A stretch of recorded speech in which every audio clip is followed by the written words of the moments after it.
What's going on, everyone? I am Double D, and we are here for race number 6 of the season at COTA.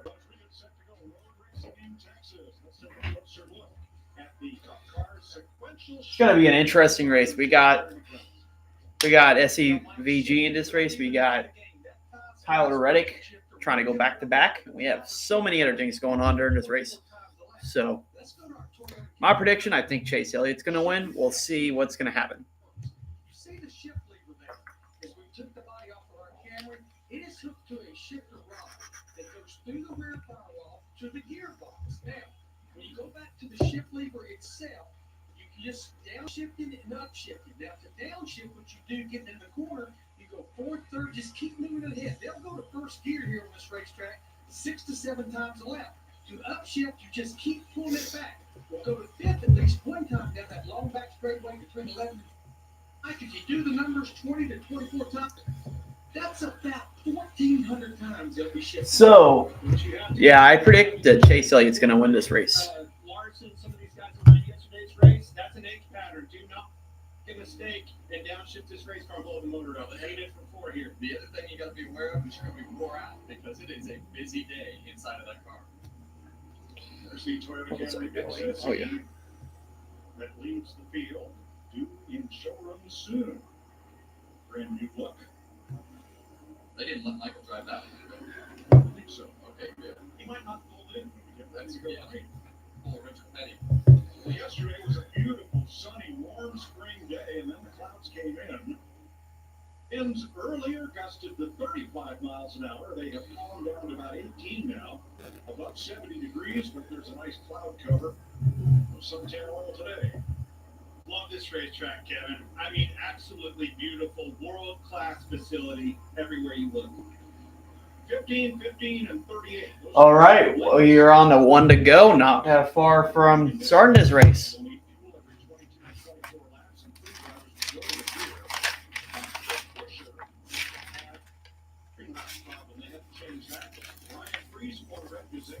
Change the valve strips, and we'll drop back one row. Restart zone of Circuit of the Americas, and it's located just at the exit of turn 20, the final turn on the course. They use that right off the bat here, and the thing that has changed, the starter and the start-finish line will not be the one starting the race. When they get to the box, and when you get to the last line, it is game on. 4 wide before they get to the start. Shoot that thing to let the action begin. Then you see the repaves, right? We have new repaving off of 1, down to 9, 10, and 11. Passing zones, folks. Get into turn 12, very important corner. Keep an eye on that. A lot happens there.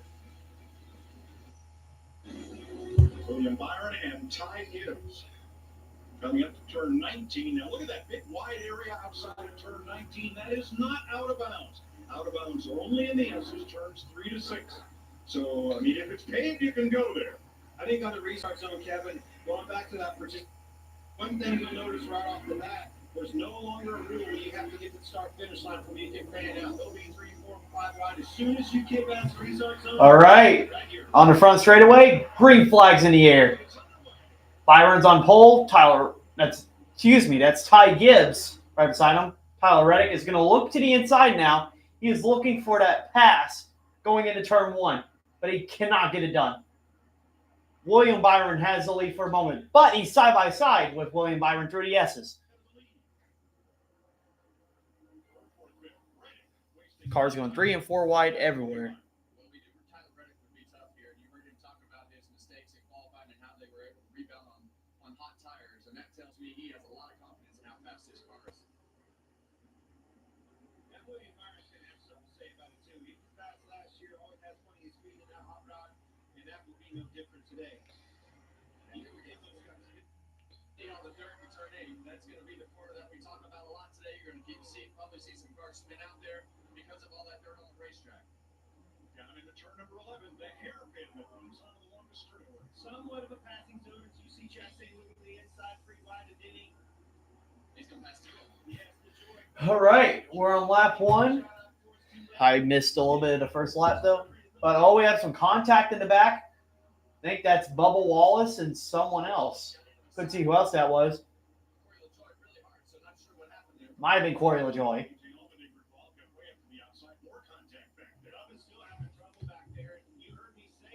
But yeah, everybody's braking hard, trying to navigate yourself through these tricky corners here at Coda.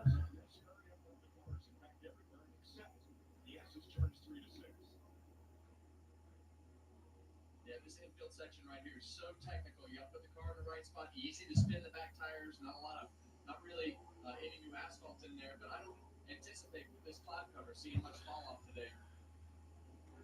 Even though the tires are easy to spin through that section. We already see the stars lining up for the Toyotas. There they are, 1, 2, 3, second, third, fourth pit.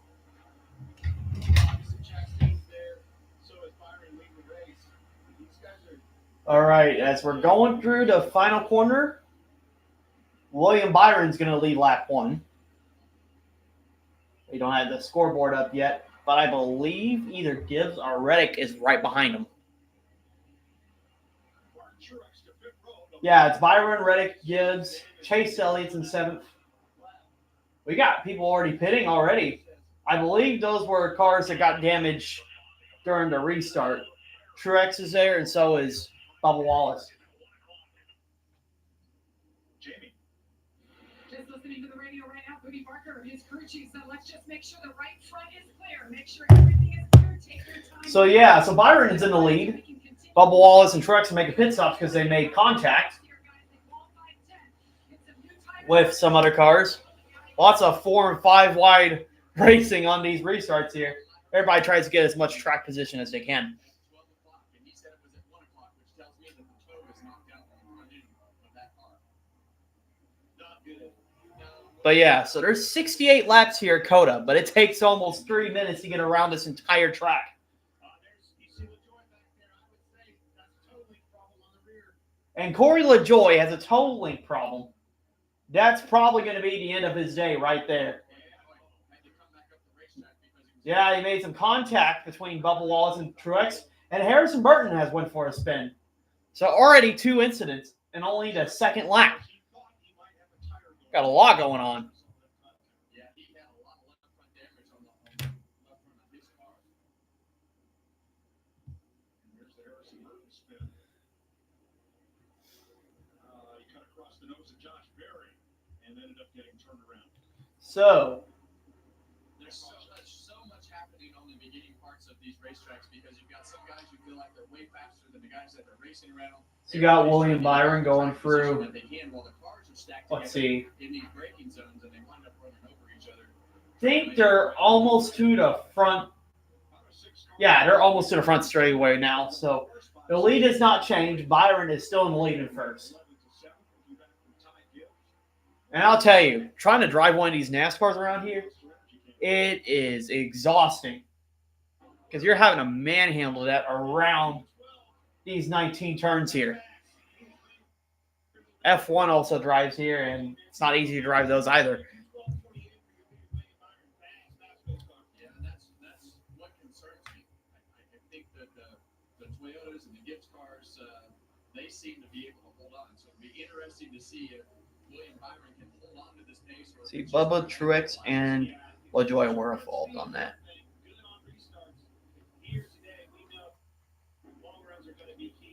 what a shot right here. We got our drone flying. There we go. All right. So I gave you a rundown on your top 10. We got Byron, Reddick, Gibbs, Bell, Chastain, Hamlin, Cindric, and Chase Elliott. AJ Allmendinger has made his way up to 9th. We got Kyle Busch in 10th place. The New Zealander Shane Van Gisbergen is in 13th. So pretty much the field is pretty much single file so far. Most of the passing is going to take effect in the braking zones. That's where you're going to make the most ground.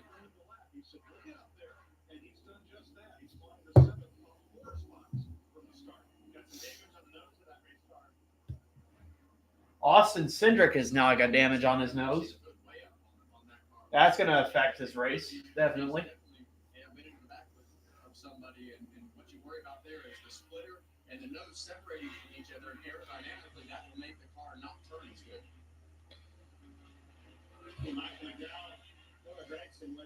through the field too. McDowell 11 spots, Gregson 10. I can promise you. See, 3 wide again there. More struggles for Coyle Joy. Great start. Top 5 start for him. That's overachieving big time for that race team. They had some heavy hitters around them. Making that final 10 is one thing, and even moving up through there for a 5th place start. That's a good job for Joy. Yeah, as you look out for Toyota. So let's see. Here, Kemley Kobayashi, he's trying to just figure out really good at driving race etiquette, work fast, work an IMSA and former F1 driver, is in 19th right now. So we got some foreigners also trying to make a name in this sport.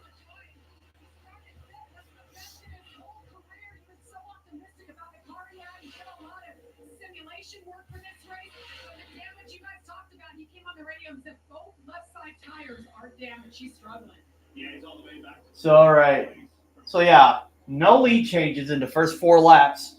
There's 15 laps in stage 1, and Byron still in the lead. Tyler Reddick in second. Ty Gibbs is in third. So far, we've had a few driver-to-five incidents. We've had Truex Jr., Bubba Wallace, Corey LaJoie made contact. Truex and Bubba Wallace had to pit for damage. Corey LaJoie had some damage on his toe link. That's probably going to affect him in this race, of course. Then we have Harris Burton going. And we have Austin Cindric with damage. So that's pretty much all the incidents so far in this race. We're on the 4th lap. And this field's pretty much spread out. But as I said, it's going to take – the passing's mostly going to happen in the braking zones. As right here, Kyle Busch is going for a move on Chase Elliott for, I believe that's 10th place. He's going past him for 10th place. So Kyle Busch is on the move.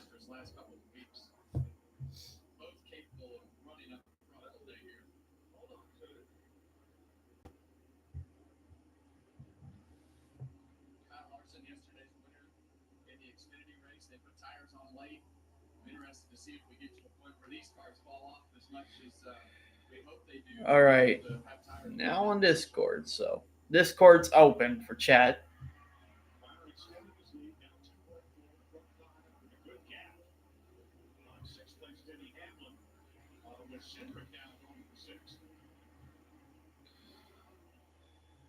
All right.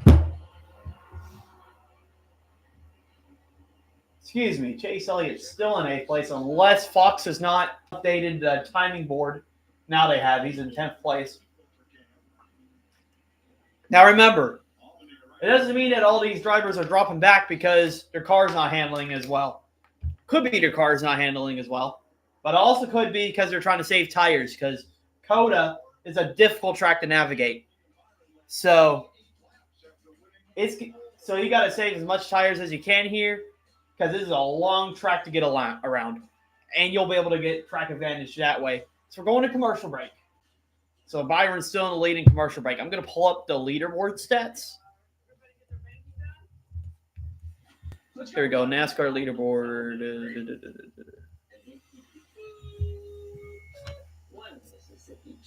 All right. Oh, no, sorry. You see, I get discounts for my safe driving with Snapshot from Progressive. You should see my savings. Nuts. Let's see. NASCAR.com. No, I'm a wheelman. Family name on my mother's side. Irish. Looks like you need a vacation. Just enter 5 hours. How do I go to the live thing on here? I forgot. You could win a $10,000 dream beach vacation. Go to 5HETide.com to enter. All right. What's up, Raptor? Find out where the tide will take you.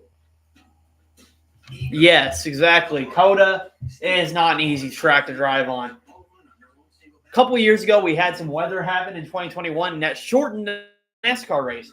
In fact, the first rain race in NASCAR Cup Series history. We could have that. It is a cloudy day. And you never know what you can get with road course racing in NASCAR. Trying to blow up this scoreboard here. Is this normal? Yeah. You just look happy. When you've got questions, Chewy's got answers. Too happy? Ask the Chewy Vet team. How much is too much catnip? Chat with our vet team for free. There we go. Okay, I got it pulled up. So William Byron is in first. Tyler Reddick's in second. Ty Gibbs in third. Not really much positions have changed throughout the top Austin Cindric with damage is still hanging in there in 6th place. So he's still trying to hold on. Can't really see much going on right now because, of course, we're on commercial break. This is going to be an exciting race. Usually, dirt racing in recent years has been so racing in the real rain would be nice. Yeah, racing in the rain is definitely fun. It's fun for us to watch, not for the drivers, though. So Denny, it seems like on the leaderboard, Denny Hamlin has made himself go into the top 10. So we got some drivers on the move here.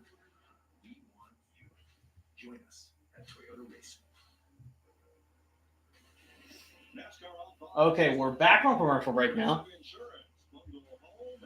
We'll see who's leading. I believe Byron's still in the lead. Yeah, Byron is still in the lead, and about the top 10 is about the same. But I'm pretty much thinking that all these drivers are saving their tires to get to the end. Because usually, I mean, I'm going to be honest here. This is kind of a hot take. Racing has gotten boring here on road courses since they took away stage cautions. They still have stages, but they get all strategic, and the racing's not really as aggressive. Leave in the comments if they did bring stage cautions back in road course, because that's one thing I couldn't figure out.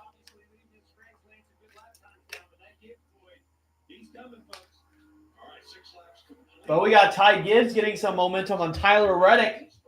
He wants to take this lead. He was actually a dominant car at Bristol, but him blowing tires last week ruined his chances.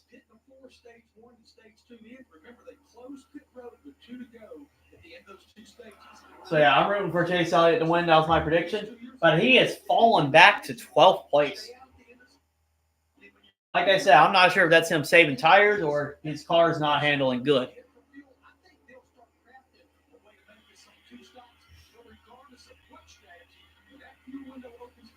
But it seems like Chase Elliott and Van Gisbergen are about to battle for 12th place in a second.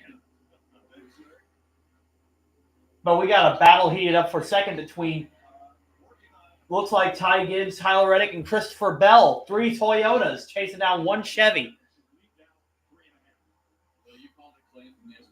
Yeah, I've got a few drivers. Absolutely great road course racers here. We're going to start to get a good feel for what the lap time is compared to William Byron, our leader from Ty Gibbs. Yeah, right now Reddick's navigating through these corners. The defending winner here.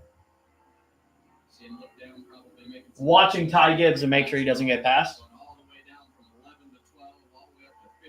But yeah, I believe who's going to win this race, it's going to come down to whoever saves up their tires the most and whoever makes it to the end. You'll have a chance. And you got to play the fuel strategy right, because you don't want to run out of fuel here. Because if you do, it'd be a long gap and you'll lose a lot of laps.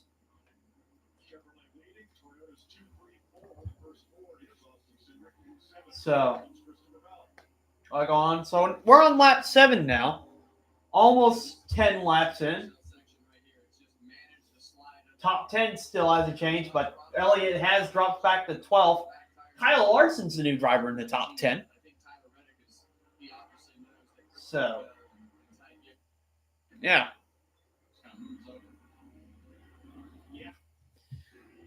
So, you know what? In the chat, how's everybody's day going? Mine's going all right.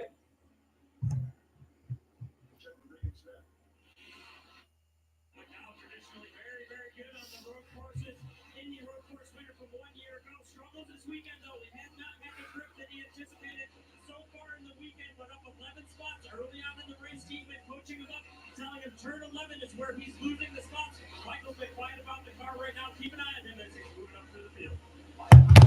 So, yeah, pretty much his field's single file. Well, he's in a great spot to start looking at that foot cam as he goes through turn 2 into turn 3. And this is going to show you the rhythm section through the S's. You just see him just gently touch the. Yeah, as right now we're on board with Michael McDowell working his way for the S's here. I have to say, personally, driving on simulators. Driving for DS Dakota is my favorite. It's fun to drive. But for these drivers, it's probably really difficult.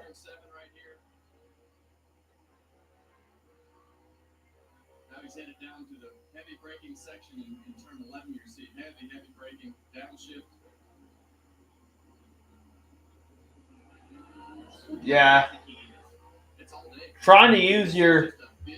It's difficult trying to save your tires under braking here as well.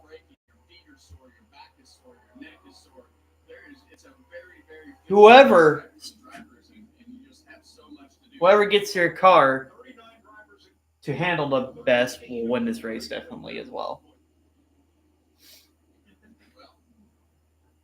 The one guy that doesn't brake with his left foot is SVG, Shane Van Gisbergen, and we saw him come to Chicago and put on a clinic in the rain, and we'll show you some. As we got it crowded between, it looks like 7th place to, or it could be 5th place to 13th. We got a bunch of cars, so anybody can take any positions there. Van Gisbergen almost got into the back bumper of Chase Elliott there. Come on, Chase, make it through this.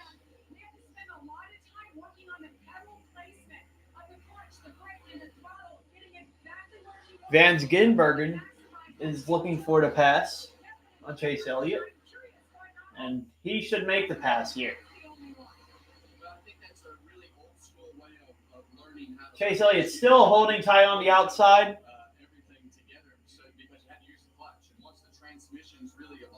But I believe Van Gisbergen's now going to have the edge on Chase Elliott.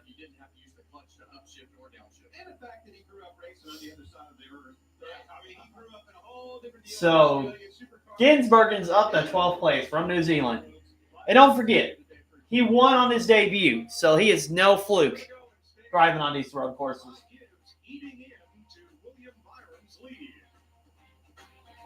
Yeah, we're going to commercial break. Ty Gibbs is closing down on William Byron, but he's about 2.5 seconds back. I hear that. This bad boy can fix anything. Yeah, tough day at work. I just don't know why Chase Elliott's dropping back. I'm not even thinking about my painful cavity. Oh, you shouldn't ignore that. Every time I get stressed about having to pay my bills, I just hop on the bike, man. Come on, man, you gotta pay your bills. See, but his last lap was a 1:34. He is running a better lap time, but you can never run a perfect lap here at Coda because there's so many corners. You're invited to a Texas-sized party. NASCAR drives and goes. Hey, for a 3-day thrill ride, Texas Motor Speedway can deliver. Busher, Elliott, and Larson battle it out for a killer hat at 38 special. So yeah, so we're almost on lap 10. But as I said, these laps take about probably 2 to 3 minutes around. This is more than a race. It's I know. Just need one other person. But I'm glad you're here. What? Wi-Fi? Wi-Fi that works all over the house. So yeah, Basement. it hasn't really changed much. Byron's still in the lead. And then, like, Gibbs trying to close on Byron, but that gap is still about the same. Bell is about 3 seconds behind. Reddick has dropped back to 4th after starting 2nd. Or he started 3rd, excuse me.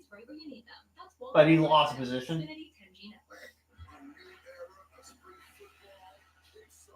Yeah.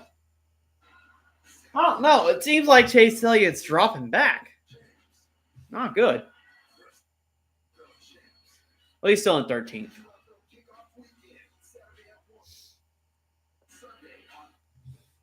But yeah.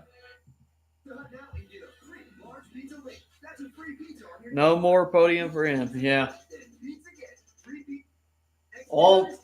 There's no podiums in NASCAR. It's only one position. That's the first place. But yeah. But they do have a podium during Clash at the Coliseum. That's more of a I forgot the word for it. That's more of a special race. It's not a good word for it, but yeah, they have one They have a podium there, but that's about it. We're back from commercial break. We are on lap 10 now with 6 laps to go in the stage. Gibbs has closed the gap, but only about 1/10. He still has a lot to close on William Byron.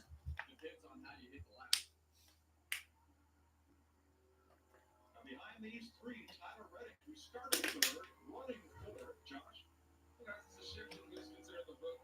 So, yeah, I wouldn't be surprised if Ty Gibbs does do well today. He's young, but he's really well on the road courses.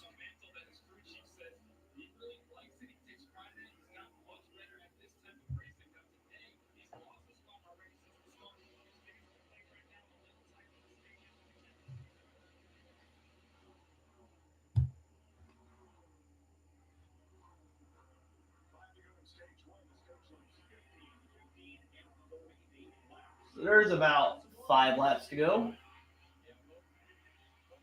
in stage 1. We felt like had probably the best long run cars yesterday in practice, and that was the question that we had about William Byron is how long would his car hold on? And it looks like the 2 Gibbs cars behind him are going to hold on a little bit better than his right now. Judging is one thing, passing is another. I was just going to say he's got the track position, And you heard Larry tell us maybe more than likely probably Pippin for that stage in. That's going to be a very good keep in mind. NASCAR control is usually right alongside us up here on the second floor at most of these racetracks, but here, the first floor, no windows, with more than 70 TV screens aimed at different parts of the course so they can, and to help whether someone cuts the course in the S's, they have All right, so yeah, Gibbs has now closed that to less than 2 seconds now. So Gibbs is closing in on Byron. He wants that stage 1. And that stage 1 is very valuable whenever it gets to playoff time. And Gibbs this season has been running really consistent. Well, they're controlling the race there. These 2 boys are banging doors. 47, and now you see another car shoot down in there. 3 wide. Todd Gilliland down in there put him 3 wide. How close do I think he'll get to the stage win? I think he's probably going to get to Byron by the time the stage ends because there's only 5. There's 5 laps left. Might not sound much, but that's a lot of laps around. That's a lot of time around Coda. Excuse me. But yeah, he's closing that gap little by little, so he's going to get close to Byron soon.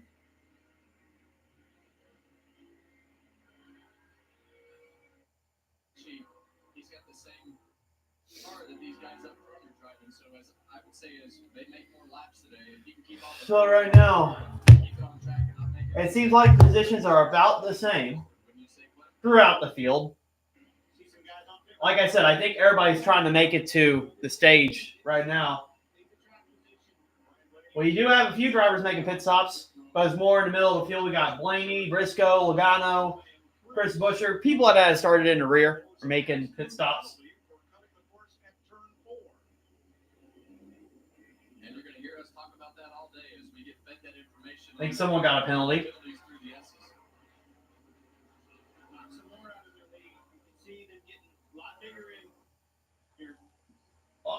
I'll get back to whoever got on a penalty. I missed that. But right now, Gibbs is still closing that gap on William Byron. He's going to be there soon. So if you pit before the end of the stage, looking forward to the end of the race and the chance of a race win, as Larson and Hamlin battle, do you have to choose between stage points and track position at the finish? Or can you So let's see. I think Larson made a pass on Hamlin for 8th place. So Larson's up 1 spot. There's definitely going to be 2 different agendas in the middle of this race. And some of the guys that are going to say, hey, we don't have a chance to win today. Let's stay out in one of these 2 stages and try to get some points to protect ourselves from the day of having a bad day. We saw that yesterday in the Xfinity race with Riley Herbst. He stayed So yeah, still about the same. Shane Van Gisbergen has made his way to the top 10 after passing Suarez. Some of these drivers, it matters just to win the race, and some of these drivers, it also matters to get stage points and win the race. Because some of these drivers are part-timers too, like SVG and AJ Allmendinger. Tyler Reddick is the first one in the top 10 to make pit stops now. We'll see if he'll pit and how he'll do. This is probably the narrowest pit road on the circuit. This is a really tough pit road to navigate when there's a lot of cars coming. See, he's pitting right now. He's getting 4 tires. Seems like an okay spot. Stop.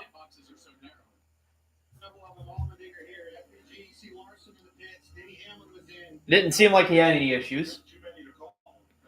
I believe someone has joined the Discord. It is Razor, my boy. Hello there. Hello there. Yes, indeed. So, 12 laps has went by. It's pretty much if F1 was a NASCAR race. Or if NASCAR was an F1 race. I said that backwards. I mean, only thing that's interesting right now is that Ty Gibbs is gaining on William Byron. True. That's about it. He is closing the gap on him, though. I think he'll catch him before the stage ends. I think it'd be like 1 lap to go and you'll catch him. Yeah. So we're halfway completing lap 13 here. Byron and Gibbs still the top 2. Few drivers are pitting. A few aren't. I think Chase Elliott also made a pit stop. We had a few drivers also make a pit stop. If you want to stay in contention for this win, you got to make the right strategy calls here. Nuclear Knight is here. What's up, Nuclear Knight? Yeah! It seems like the gap has leveled between Byron and Gibbs. Not really much going on now, but it does look closer on the screen. Byron is pitting, and so is Ty Gibbs, so they're not going to win the stage. So that means Christopher Bell's going to stay out. But the question is, well, I think pit road closes with 2 laps to go. So that means that you cannot pit or you'll get penalized during the stages. So that means Christopher Bell's looking like he's probably going to win the stage here and take the points, which that's not a bad idea. He has a good car, and he could be in contention for this win anyway.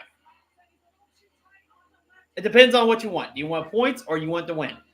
I'd say I want the win, but that's just me. I like go to win for every race. But it's also smart to gather them for the playoffs. And all of those drivers took 4 tires, by the way. Ty Gibbs locked the brakes up going out of the pit road. That may worsen his tires for this run. All right, how you doing, Razor? What? How you doing? Oh, I'm doing well. That's good. Yeah, it seems like sorry, it's like I'm probably like way far behind you, but like right now, like William Byron and Ty Gibbs both pitted. Yeah. I'm like way behind you. So your top 10 now after all those pit stops is Christopher Bell's in first, Daniel Suarez in second, Michael McDowell's third, Austin Cindric's fourth. Austin Cindric has damage, by the way, from earlier contact.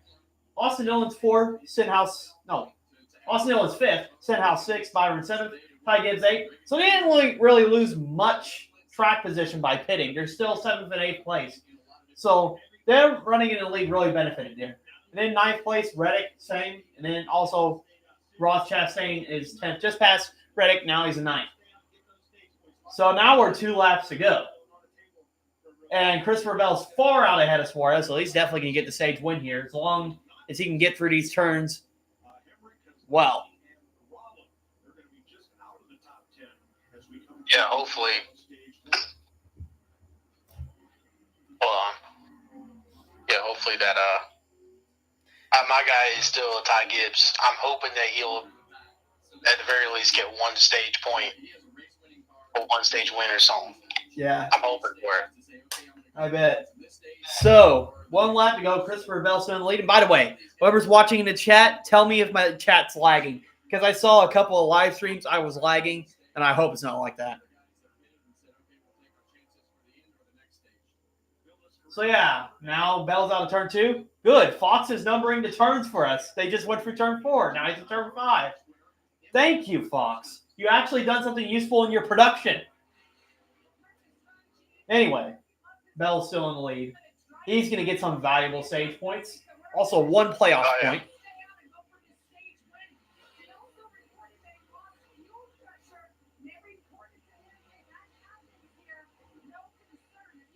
You know, I traded my pick too. I was going to pick. I had Bell at first, but then I traded. But there also could be a chance that Elliott was just saving his tires and he's going to be in contention at the end. So. What place is Elliott is at? He's about almost 20th or something, but that's after he pitted. So. Also, too, he was kind of like a safe pick for me because of his statistics here. Because in 2021, he won the race. It was rain shortened, but he won. And then he finished 4th in 2022. And he missed last year due to injury.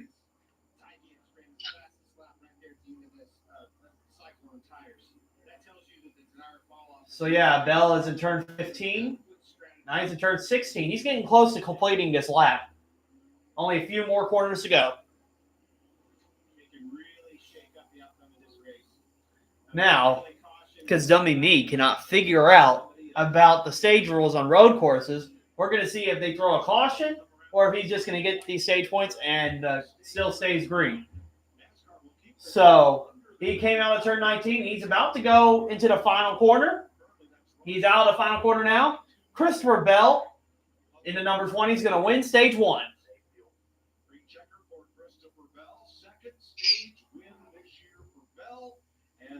So he's won stage 1. We got Suarez second, McDowell third, Cedric fourth, and they're cutting the commercial break. So I believe they do have cautions. So that's good. Because I won't forget that they took away the stage cautions last year, and it made road course really boring. Road course racing. And I'm glad that they took off IMS off of the schedule because the IMS road course was just awful. I mean, there was no cautions for like a good reason. Everybody was just racing keeping it clean. But I was falling asleep during that race. So instead of that, they're bringing the Brickyard 400 this year. Something that they should have kept, but I'm glad it's back. What do you think about stage 1 so far, Razor? Oh, I mean, I feel like it's was completely dominated by Byron, and they were thinking, let's go and get some new tires for the next stage. That way, they don't have to really worry about simply probably have to pit in the second stage. So this is me trying to get back into NASCAR. Last time I've been in NASCAR was like back in 2003 or 4. That was 5. 5? Oh yeah, it was back in 2005. So this is trying to remember everything back. I'm like, this is a little bit overwhelming, but I mean, COTA is a track that I absolutely like in the F1, and now it's like I feel like this race is probably going to start picking up here in like stage 2. Yeah, I bet it will. Yeah, stage 1 was just simply like, okay, let's get a little feeling out thing about how the track is and how everybody drives it. Stage 2 is probably going to be where you'll probably might see some wrecks here. Yeah, that's pretty much how NASCAR is. You're just trying to fill out the car and you're trying to make it better so you can have a better advantage in the race. So, yeah. So, also, too, yeah, as Raptor said in the chat, that was definitely dominated. I mean, you'd think Max Verstappen was out there. I'm just playing. He DNF'd today. So you never know what will happen. But so yeah, Christopher Bell grabbed those stage points, but Byron was leading most of the laps, which was only the second lead change this race. But there'll be more, trust me. Oh yeah. Especially on the restarts.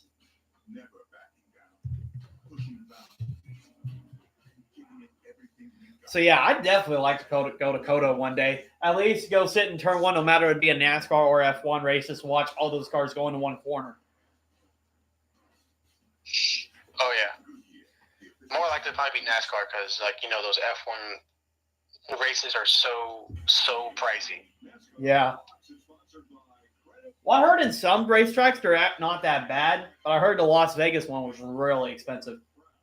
Oh, super expensive. Like, I just took a little gander at it. It's about like $5,000 a person. That's just simply like just to get like a regular ticket price. That's basically the same price almost as Super Bowl tickets. I know. I'm like, what the hell? And I don't even want to go to Las Vegas, honestly. Don't want to, personally don't want to go to Las Vegas. And even what happened with, how boring the Las Vegas race was last year, nah, I don't want to. I don't want to go there. So NASCAR is probably going to be like one of the races I go to sometime in the future. NASCAR race or even an IndyCar race. Yeah. Before I even go to an F1 race. True. I'd definitely recommend the Chicago street course. I mean, that race was great last year. Oh yeah.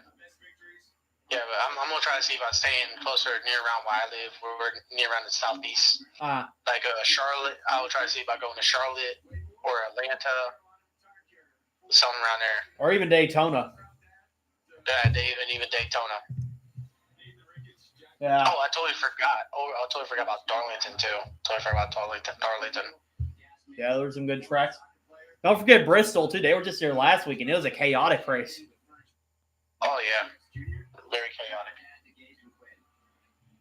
I mean, it only took 50 laps, but I meant it actually made the drivers actually have to work with their cars to make them drive better, which is what we need.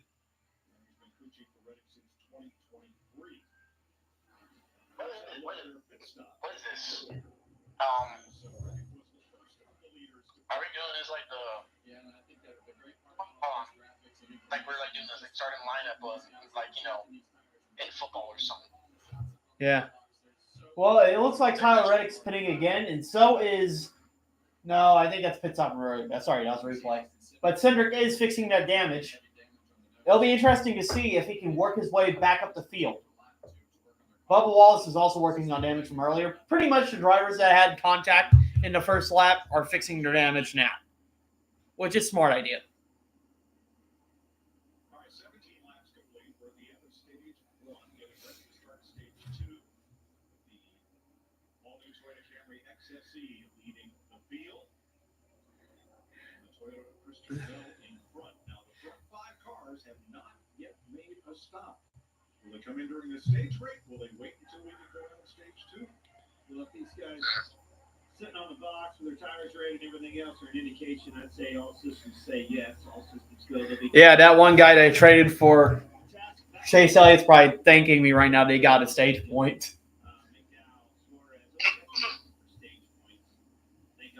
I mean, I feel like there's like I said, the reason why I went with Chase, I feel like he was a safe pick.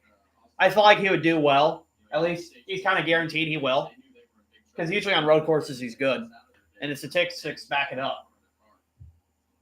I mean, what is lap 17 out of 68? I mean, you still have a long way to go. Yeah. Still a long way to go. And I'll say this, during the street course race, Bell won stage 1 and stage 2, but he failed to win the race. He actually ran into the barriers. Mm-hmm.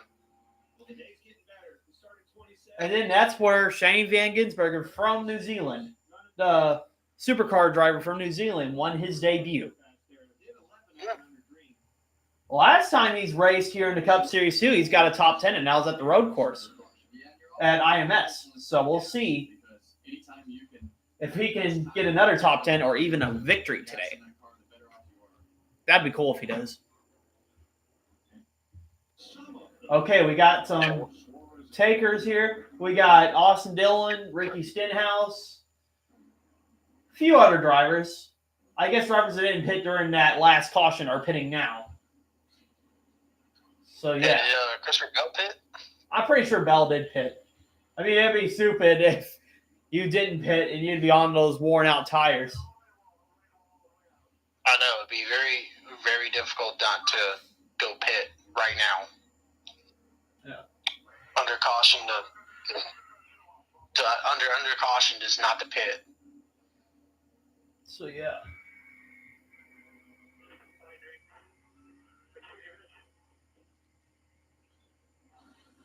So yeah, pit stops were done there, and we're going back to commercial break, I guess. Oh, commercials. I hate them. They haven't been that terrible today, but I'll probably get sick of them when it gets later in the race. This tax season you get Yeah. with Straight Talk Wireless. You get unlimited data. I mean, I think it was Bristol. I think it was last week, and then I think it was like the Atlanta race. They were awful.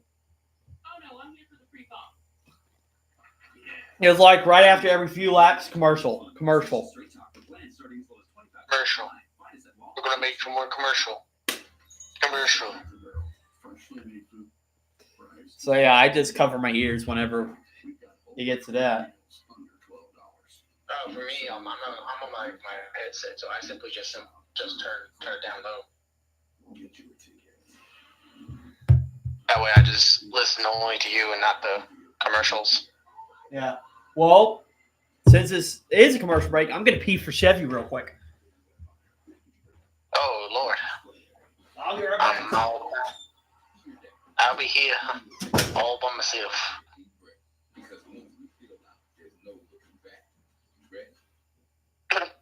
It took 138 iterations to refine the Tier 1 chassis, but it also took 189 pizzas and 52 all-nighters. The meticulously refined That really sounds good right now.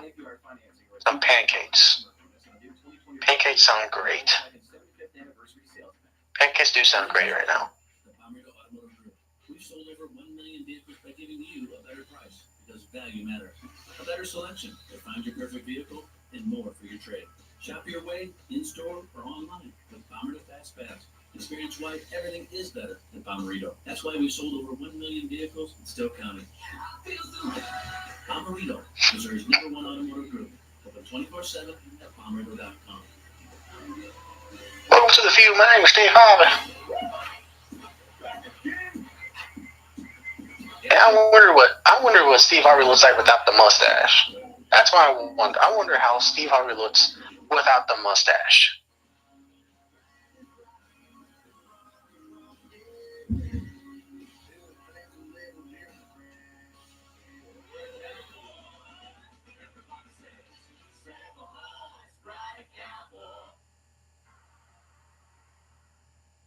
Yeah, you didn't see that. But if you were an Atlas and could check things in 0.02 seconds, you would have. The Atlas with Front Assist. Get 1.9% APR financing or a $3,000 customer bonus on a new 2024 Atlas or Atlas Cross Sport during the Volkswagen 75th anniversary event. The power of 2 stations. Election coverage you can count on. It's bobbers, bed casters, and boat winners. Cool. Rock, bending, drag, screaming, trophy dreaming. The fishtails that lure you to go and the stories you'll tell after. If that sounds like where you want to be, then check out Bass Pro Shops at Cabela's Spring Fishing Classic for the biggest fishing and boating sale of the year. Save up to an additional $5,000 on the world's leading boat brand. Your clearance event. Leave a free gift card up to $2,000 with purchase. Your adventure starts here. All right, I'm back. Oh, that was funny. When I came in the room, I was wondering what was that weird static sound. It was just my fan next to me. That was your fan. Yeah, I have a little USB fan that I plugged into one of the charging cables, and it's blowing fresh, nice air to me. Fresh, nice air. Oh, nice, beautiful Yeah, air. interesting context. All right, restart's going on. Everybody's going down the front stretch. Green flags back in the air here at COTA. Christopher Bell and Michael McDowell are 1-2 after pit stops. We'll see what's going to happen here. Everybody, 3-4 wide going into turn 1. Everybody. But it seems like it's 2x2 most of it. So it seems like a lot more calmer than the first lap. So Bell is still in the lead. Byron's in second. Michael McDowell has made his way up to third after pit stops. Tyler Reddick's in fourth. Gibbs is in fifth. Still a bunch of position changes. Kyle Larson's on the bumper of AJ Allmendinger back there. Have a few lockups. Everybody trying to navigate around these corners with all these cars around them. Not easy around here. That's for sure.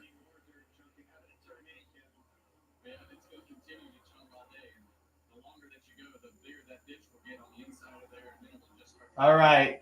Like I said, the best, almost said overtaking. This is NASCAR. The best passing opportunities is under braking.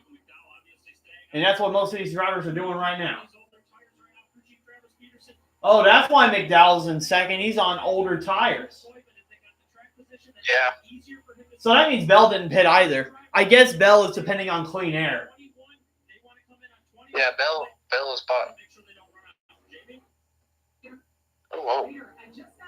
I mean, honestly, the worst for those drivers, they pit during the middle of the stage, but they do get the lead back after the stage ends this one. So it may be all right what they're doing. Interesting strategy, though.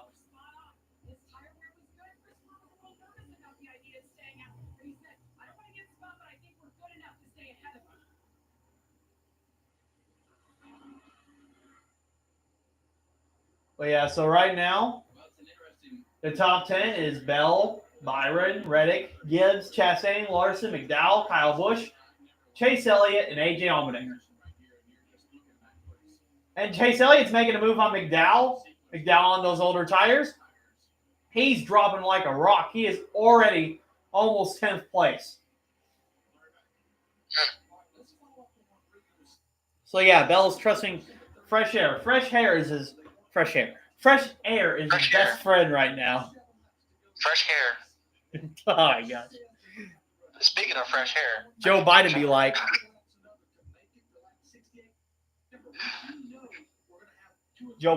fresh hair. I'll be fresh hairy legs. That's what it be.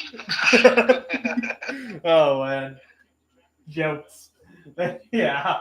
Well, that one's not a joke, but still, it actually did happen.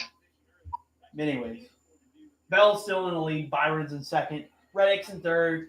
Ty Gibbs is in fourth. Chastain's fifth. Larson has made his way up to sixth. Kyle Busch seventh. Chase Elliott climbing back from falling back 13th earlier. He's in eighth place. Allmendinger's ninth. Alex Bowman, 10th place. Alex Bowman was also close to winning in 2022 during the first full race here. But, of course, Ross Chastain got the better end of that race and won. What a classic, that man. But it seems like the top three is checked out from the other drivers.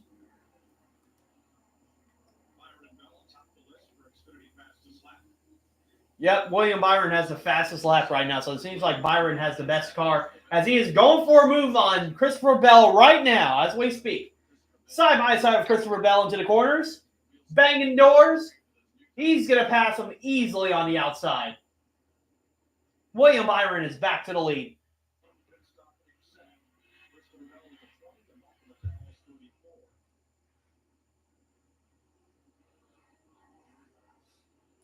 Everybody's making their way through those turns there. Oh, Bubba Wallace is smoking. Oh, no, he spun out. Excuse me. He spun out. Not a good day for him. Not a good day for Bubba. Not a good day. Nope.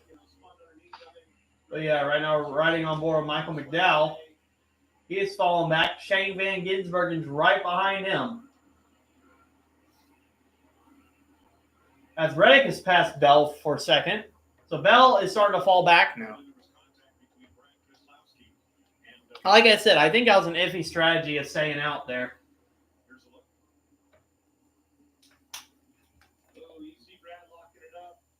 Brad Keselowski got into the bumper of Bubba Wallace, and that's why he spun.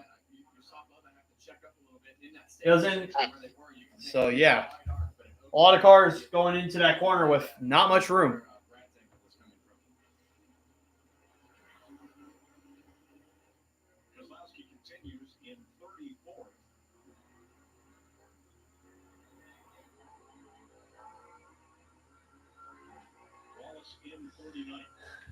So, And we're going to commercial break when the racing was still good.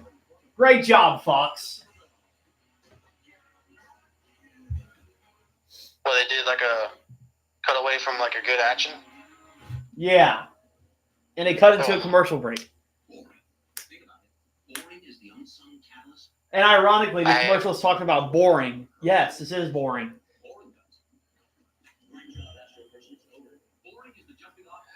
All right. I'll take a look at the leaderboard. So Chase Elliott has passed Kyle Busch. Now he's in 7th place. So Chase Elliott starting to make some time, making his way to the front.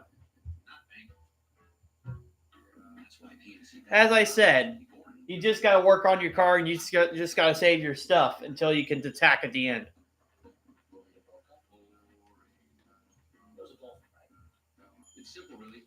Joey Logano started in the rear. He is now 15th place. Pretty much, some cars are in the same position, some aren't. Daniel Suarez, after pit stops, he did get some stage points there, but he's fallen back to 25th. Cindric hasn't made that much ground after repairing for damages in 33rd place. And Bubba Wallace having a terrible day in 39th place.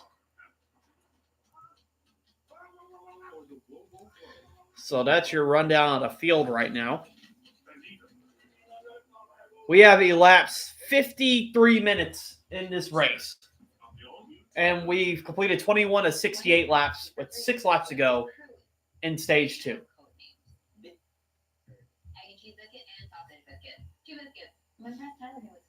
And it's still commercial break, so we cannot see what all the action's going on. All I see is a truck going around in a circle. You know what? While it's commercial break, I'm going to go and see if there's anyone else streaming, and we're going to do a raid. A raid.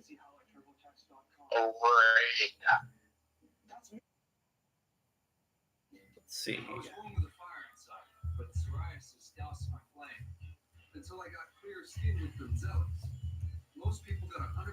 I have I have one viewer here, but we're going to do a raid.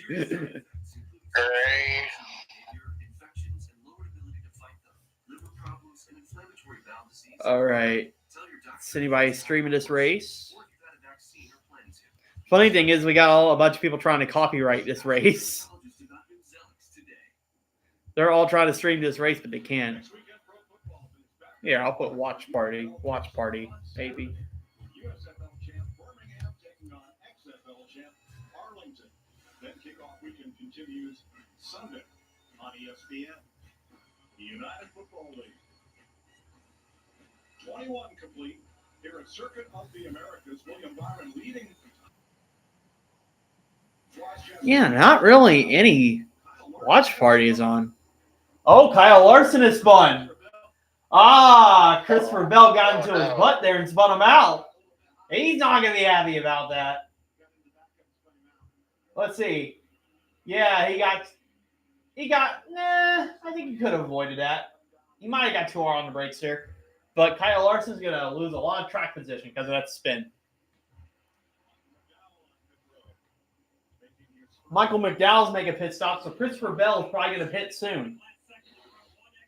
But Bell is still holding tight. He's in 5th place, so he's only lost a few positions, even with avoiding from pitting the last caution.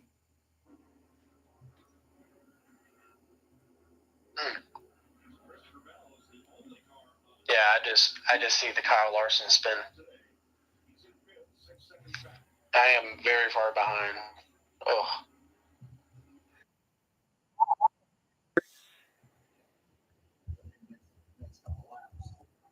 I'll put double D raid.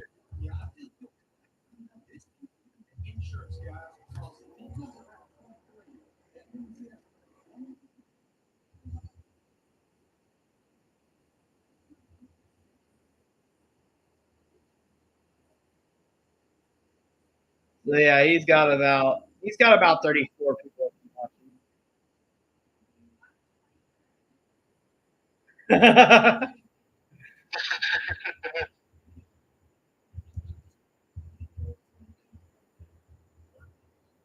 I put JK. I have no viewers. Hope the day's going well.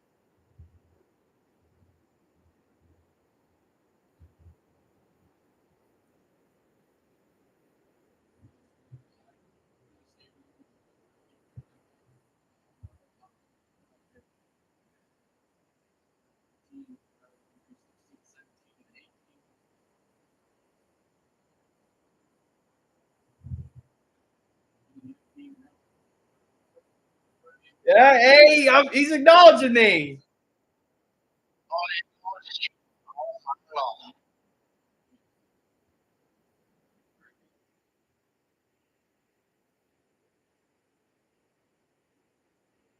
All right. So that's funny. I really, I think he's disappointed. I thought he was going to get a good rate or something. Dang, man. I put JK. But yeah, he saw it. All right, I'm muting his stream. So right now, so we're back from commercial break, and as I said earlier, McDowell made his pit stop. It seems like Bell's still driving around. Chase Elliott has lost position to AJ Allmendinger. That's the only position change so far in the top 10. Van Ginsbergen has made his way up to the top 10 as well, so that's not the only one, I guess.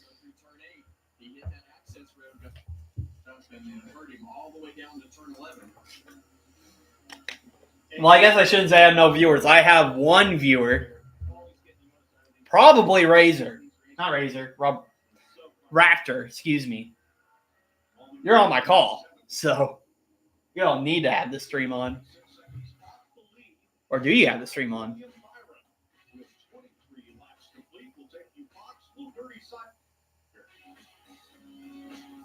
Oh, man. Everybody cutting the corners here at Coda. I didn't think I needed Swiffer. I'm too. I saw how easily it picked up my hair every time I dried it. It only takes a minute. Look at that. The heavy-duty cloths are extra. So, yeah, we're back on commercial break. Even for his hair. Wow. So, yeah, Byron has been dominant. The pole sitter. It seems like whoever has the fastest car here so far is likely going to win this race. I mean, I'm not for sure that Byron's going to win this race, but you just never know. And like I said, I think everybody's saving their stuff to the end.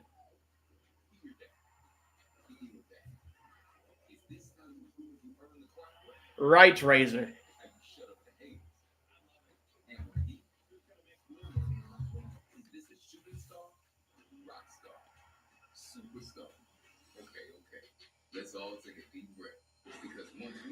Yeah, Razor's still here, so he didn't leave the chat. Oh my gosh, Kenny Wallace is being an absolute troll. He said, does NASCAR race too much? 73% said no. 27% said yes. That's hilarious.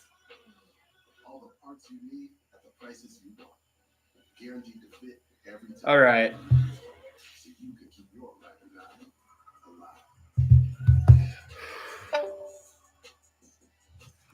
Yeah, I think he. Oh no, he's back. I think his internet timed out there. All right. The only thing I'm doing, I'm just watching the race, and have in this car with you, and I'm just currently playing CK3 on my computer, of which I have gout. So we got 6 laps to go in the stage. Lap 25 of lap 6 out of 68. Byron's still in the lead. Reddick's in second, Gibbs is in third, Chastain's in fourth. And I think Bell is pitted during this commercial break. So that's where he went.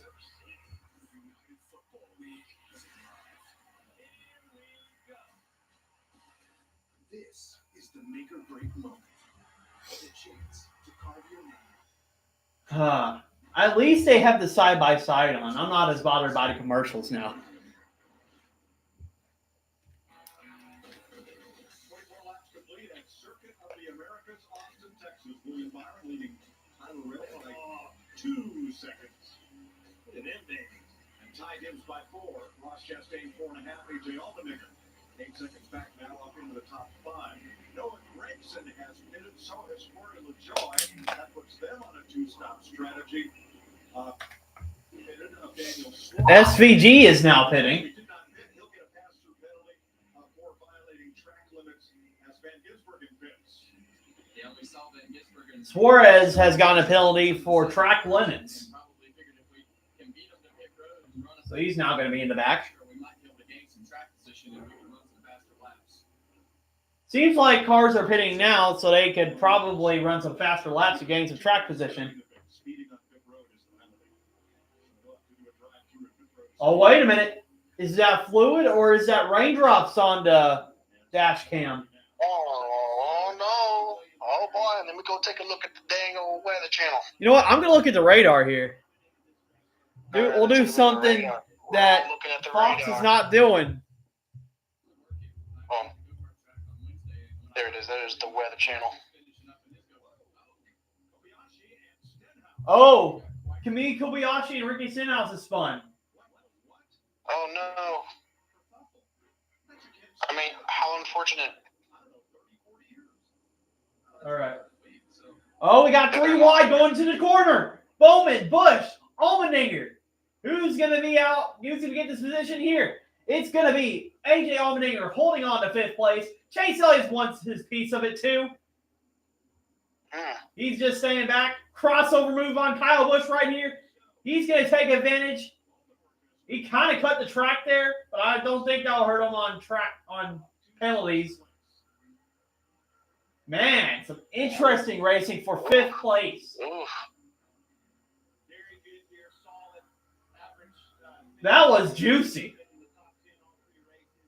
That was juicy. Add oopsie to it as well. Yeet. Yeah, I'm eating this a lot. You know, the number 1 rule in stock car racing is if you're going to wreck someone, make sure you don't wreck yourself. Stenhouse could not do that with Kobayashi. Just ran into his bumper and they both spun out.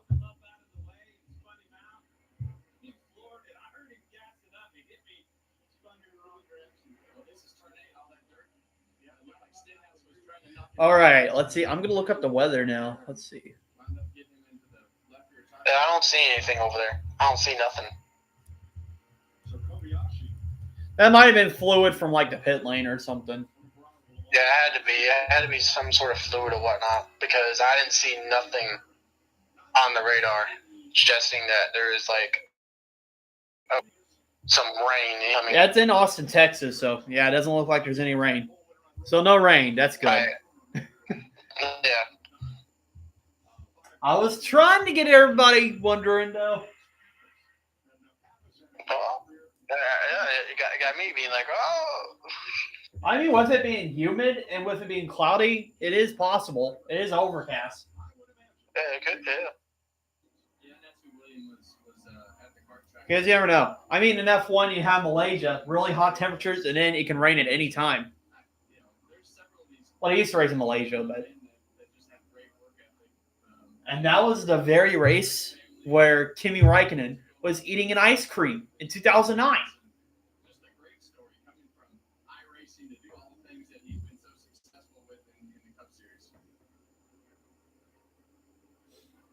All right, we're back to the NASCAR race now as William Byron's first place, Reddick second, Gibbs third, Chastain fourth, Allmendinger fifth, Bowman sixth, Busch seventh, Chase Elliott eighth, Denny Hamlin ninth, Justin Haley's in 10th place. Justin Haley's having a good run in this Rick Ware car. Got tongue-tied there. Try to say that 5 times fast. Rick Ware, oh my God. Rick Ware Racing. Rick Ware Racing. Wick Ware Racing. I said Wick. Sound like me. Wow. Oh, we got a bunch of cars pitting. Chase Elliott's pitting. Kyle Busch pitting. Alex Bowman pitting. A lot of cars pitting. I think these cars are pretty much pitting so they can have the track position when it gets to the end of the stage. A lot of cars pitting, but Byron's still staying out, and so is Ty Gibbs. But a few of them may be waiting to pit before 2 laps to go, so they can still have that track position. and loses little time, forces him wide. But that was experience on Chase Elliott. Most of our wasn't really paying attention. Get you both right. Chase Elliott and Christopher Bell are side by side. Bell's going to take the spot. Of course, Christopher Bell was not coming out of the pits. His tires are But remember, Christopher Bell pitted earlier, so he's going to have. He's got a lot of momentum while these drivers are still getting up to speed.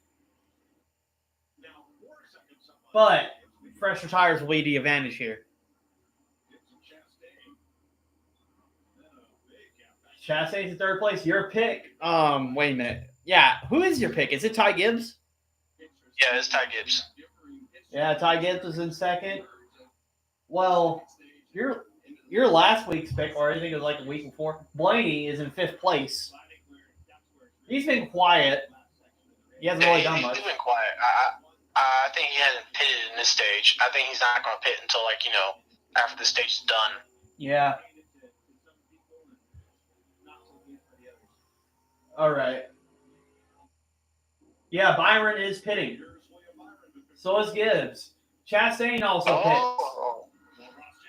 So who's going to decide to stay out here? Who's going to want those points?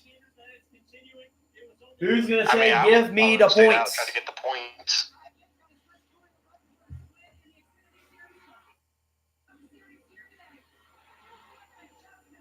All right. I think Denny Hamlin could be staying out. They're slow off the leaderboard.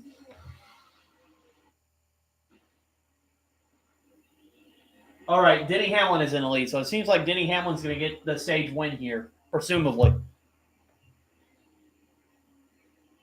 he's going to get a stage win. Yeah, I guess he just decided to not pit. He's still in the lead after that stage.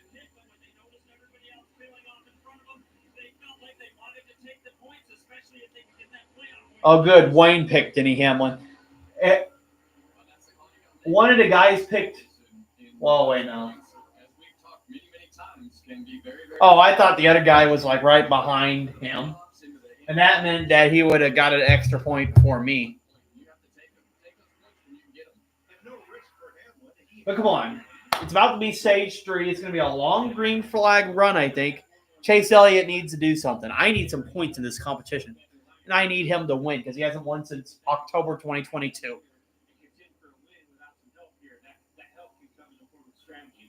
He had a rough season last season, breaking his tibia, missing the first quarter of the season,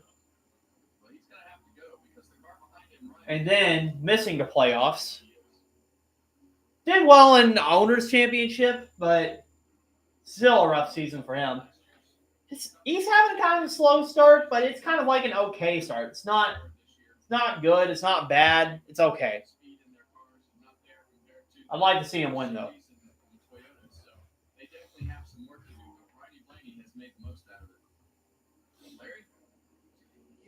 Watching Christopher Bell in his 20th, you notice he's sitting back in 20th right now, and I think we know what his strategy is. A 2-stop. But he's well behind a lot of cars that just made their trip to the road. Their pit stop was 19.65. They kept that car jacked up on the left side for about 4 or 5 Christopher Bell had a bad pit stop. That's what happened to him. That's why he's a little bit back.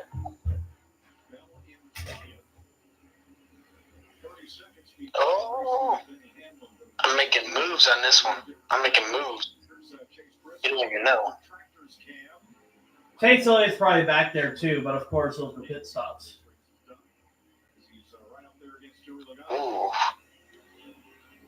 So 1 lap to go in this stage. Denny Hamlin's in the lead. As they run through the day, those exit paint sections will get grippier and grippier. So Denny Hamlin's going to get a playoff point. I mean, it doesn't surprise me. I think the people that aren't, their cars are not as good or they're just not doing good this race, they're just going to stick out and get their points. I mean, you might as well. And you never know what will happen later in the race. And you see Joey Logano choosing that strategy to just go around those bumps.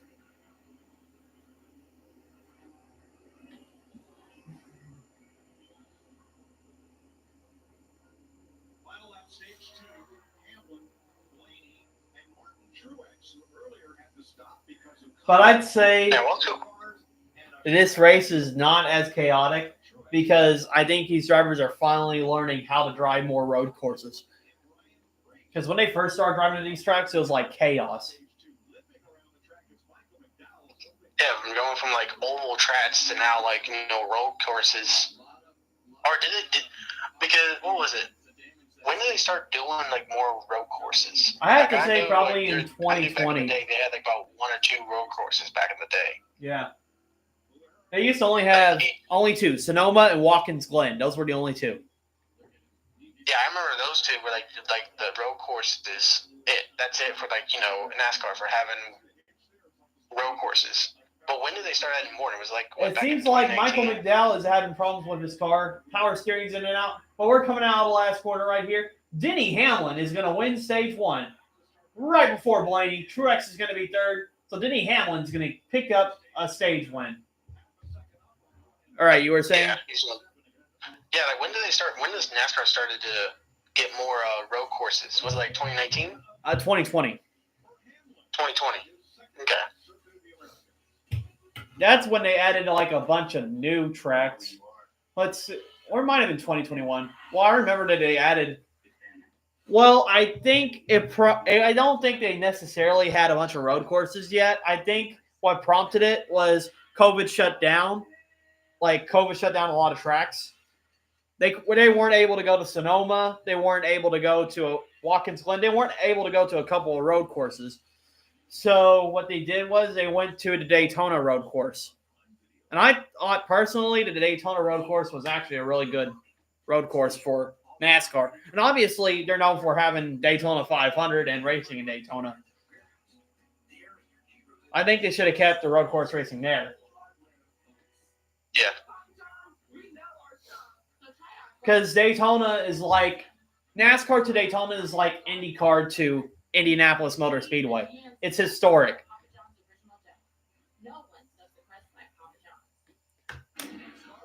But yeah, I think they saw like the road course racing is pretty fun. And then, of course, the Charlotte Roval that they added in 2018. That did well too. And I think that's what made them like decide to have more road courses. And they added IMS road course, Indianapolis Motor Speedway road course, and then COTA in 2021. And they also had Road America as well for a little bit.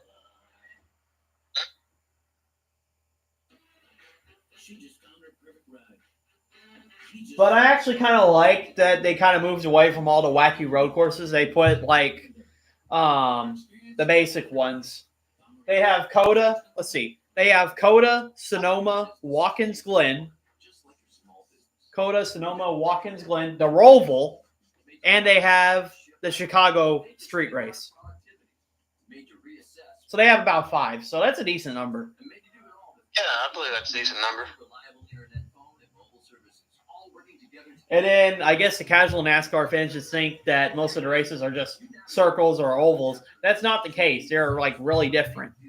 Like Bristol, Martinsville, they're about like a half mile. And then you got your mile and a half. You have your super speedways.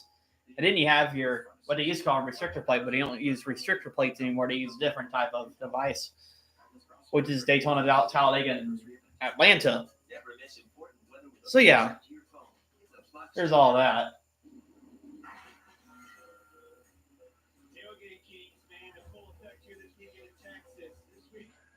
Focus on the key ingredient that makes any setup better. Good barbecue. My oh my. They actually have a barbecue competition right here at COTA Speedway. I held in on that. These guys mean business. Look at that. Never trusted Skinny Cook. Those guys. All right. Well, on lap 31, I wonder who's going to pit during this caution. See, I tried to get you to do this with me yesterday, and you left denied. No, you left the facility. Actually, I had to wait on. Well, did you see the highlights or like the replay of the F1 race earlier? I thought it was a good race. Yeah, I thought it was a good race too, especially with Mr. Verstappen being out of the race. Yeah, that's what I was about to say. It's just good because he DNF'd. Yeah, he just DNF. I mean, I think that just simply increased, like, everybody else's chance to win the race, especially, like, Carlos Sainz and as well as Charles Leclerc. But yeah, what I found hilarious was everybody in Melbourne was cheering whenever Verstappen's engine was blowing up. yeah, everybody was like, "Oh yeah, we like this." Hey, they're acting like a regular F1 fan. It's like, "Oh yeah, yeah, this is what we like." Yeah, and then Hamilton a few laps later, it was kind of like it was basically the Italian Grand Prix over again. Verstappen and Hamilton, the first two in last place. Oh, you've witnessed it. I've seen a picture of you after a race at the Roval, sitting beside your car that wore you out like this. So it looks like McDowell is done for today. He is out of the race. Or no, he's out of the race. He's getting repairs, but his day is likely ruined. Yeah, he's probably gonna be down like a lap or so.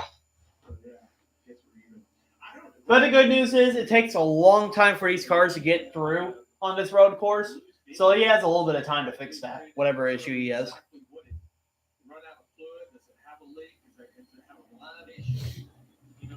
But here's what I've been thinking of doing for like my YouTube channel. I've been really inconsistent on uploading like post-race reactions and pre-race. So what I'm just going to do, I'm still going to have the streams on Sundays, but I'll probably do like community posts to tell them like my reaction and my prediction. Because my followers will still like keep up with me. Because look, I'm also balancing college as well.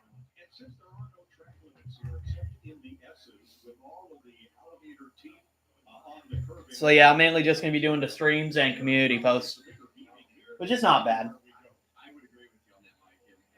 And we talk about the stuff in the turn one and all the jumping around that it does right there. But yeah, and then I thought that that George Russell crash on the last lap was interesting too.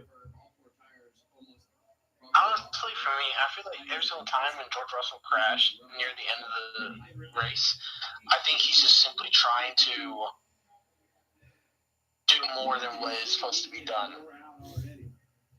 I agree. And he was like that with Williams too.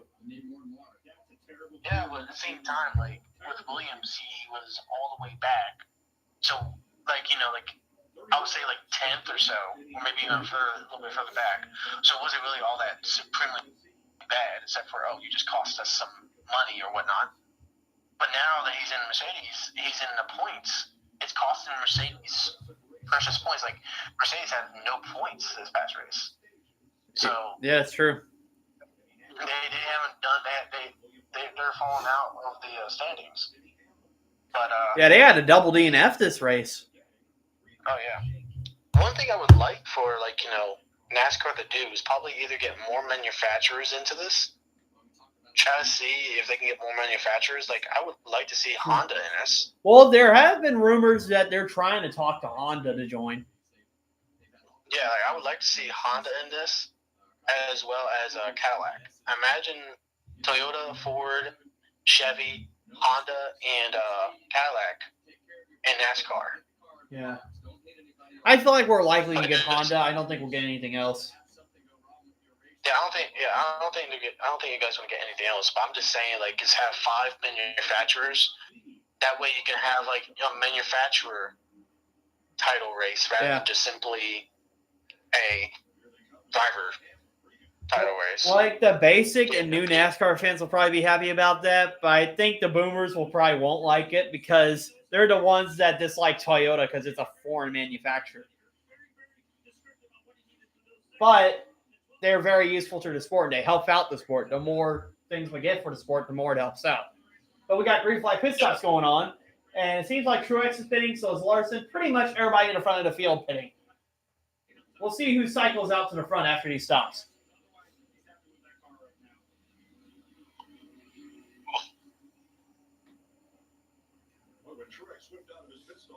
Man, I think I need to get a humidifier for my room.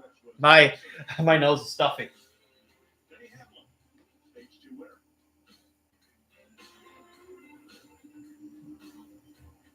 All right, I'm gonna look at the leaderboard. See what it looks like after pit stops. Byron has cycled back up to the front, so William Byron's now going to be in the lead. Ty Gibbs in second, Ross Chastain third, Reddick's in fourth, Alex Bowman's in fifth, Austin Dillon sixth, Kyle Busch seventh, Chris Buescher eighth, Justin Haley ninth, Christopher Bell's in 10th place. Christopher Bell has older tires, so him having a slow stop earlier is going to affect him of how he can win this race now. Chase Elliott's also in 11th place, though. He's just knocking the door on the top 10. Anything can happen. We're getting to stage 3. The racing's just going to get aggressive and even more aggressive.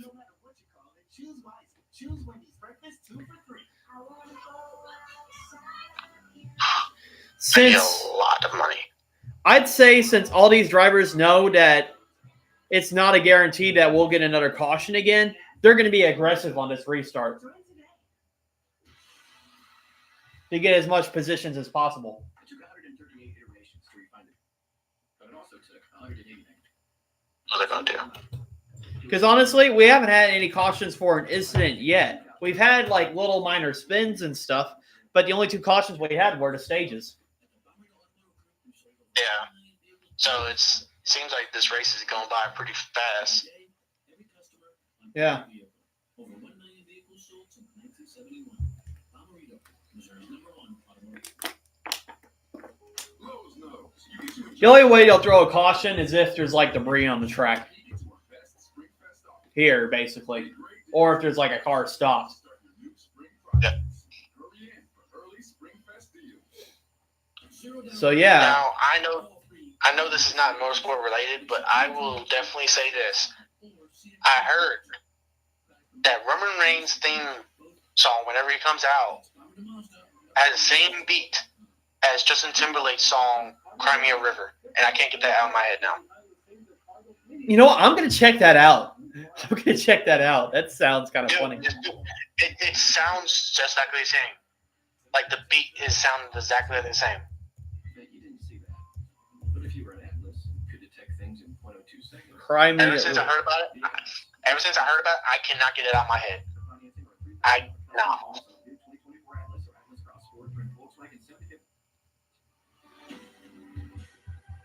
Can't really hear it right now. Oh. Add it. Yeah.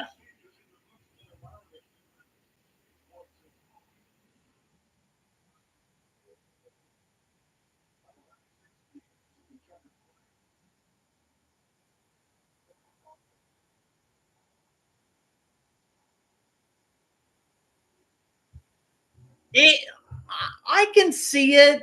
It's close. I would say it's exactly like it, but I can see how it's similar. All right, restart going on. Lap 33. Could be the final restart of the day. Green flags in the air. Ross Chastain. William Byron side by side. Who's going to make the move into the corner? Oh my goodness, it's Dive Bomb City. William Byron locks up. He loses a few positions. Ross Chastain, Ty Gibbs, side by side into the S's. So that mistake by William Byron cost him the lead. Ross Chastain, the 2022 winner, is in front of all these drivers. We got Chastain, Gibbs, Byron, Reddick. Few cars have messed up during this restart. But Chastain benefiting the most as he is in the lead in this race.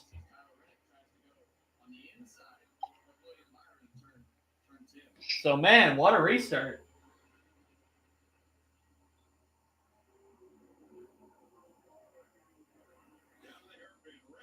Oh, Reddick tried to dive bomb William Byron. He could get it completed, though. He is side by side with William Byron in the straightaway. Tucks in behind him. He's probably going to wait until the next corner. I told you they're going to be aggressive this restart. Some of them too aggressive. Ryan Prix spun. He got it back on.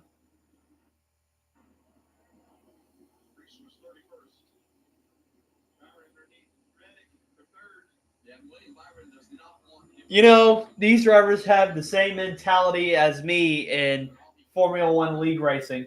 Dive bomb.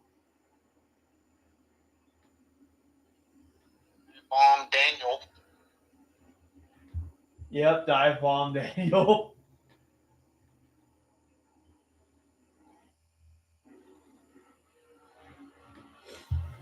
And don't forget that one meme you sent of that polar bear, me dive bombing into the corner. Bonjour.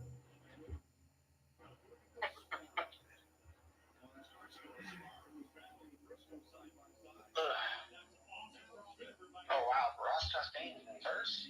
Yeah, he was in third, and then William Byron locked up, caused him to get the lead back, or not back. He got the lead.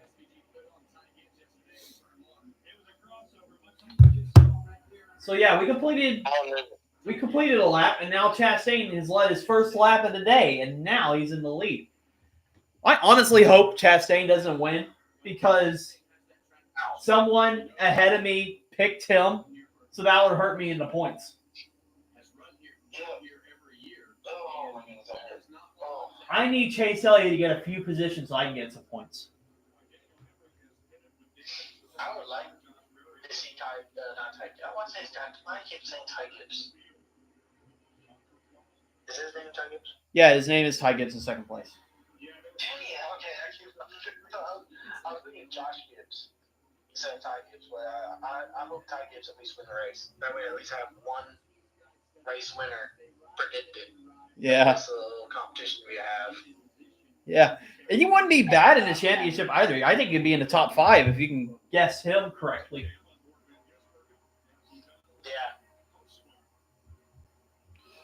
But I don't know. As I said in the chat, I am dying of starvation because I have lacked of points for 2 weeks.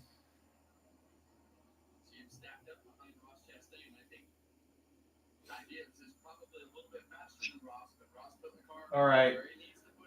Well, Chastain hasn't been able to check out from the leaders, though. Ty Gibbs, William Byron, Reddick, Bowman are still behind him. And William Byron just staying with him. It's about a 6-car battle. And Chase Elliott's about to be in it. I'd say Ross Chastain. So if anyone messes up, they're losing their position for sure. Pretty good job. I'm going to have to give this award to Ross Chastain. Like, Ross has proven to be really, really tactful when it comes to racing for position. Ross Chastain, I think the hardest driver to pass is the little car. He agrees. It looks like McDowell, after having those problems earlier, is just letting the field by. So, yeah, his chances of winning the race is over. Oh, here comes Ty Gibbs to the bottom of Ross Chastain. He's going to dive bomb into turn 1. They're still side by side. They're going into the S's. Chastain. Oh, they bump. Chastain's still going to hang on to the lead. Gibbs tried to go for it. But he could be waiting for another corner, too. I'd say I wouldn't try to. A lot of people try to pass into turn 1, but honestly, I'd wait to build momentum to the straightaway. That long straightaway. And then just go on your brakes as hard as you can without locking up and just pass them. That's how I would do it.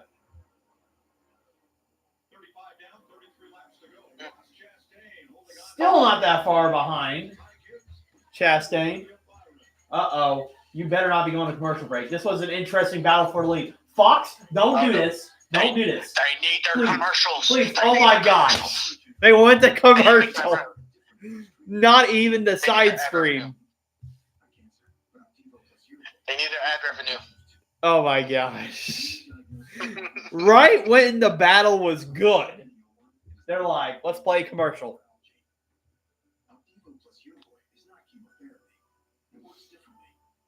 I'm telling you, man, they need their commercials. They need it. Yeah.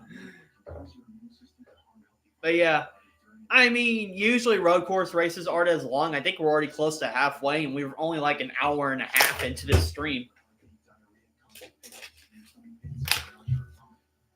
And we have eclipsed about an hour and a half. Yeah, I was right. I was right on the dot. Hour and a half in this race.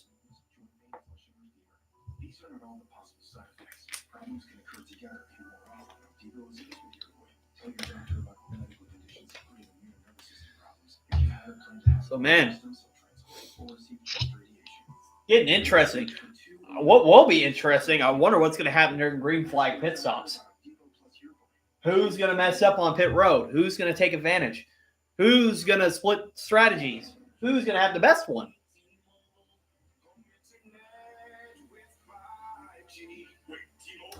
You know, I'm not going to lie. I think I'm being too much like Crofty.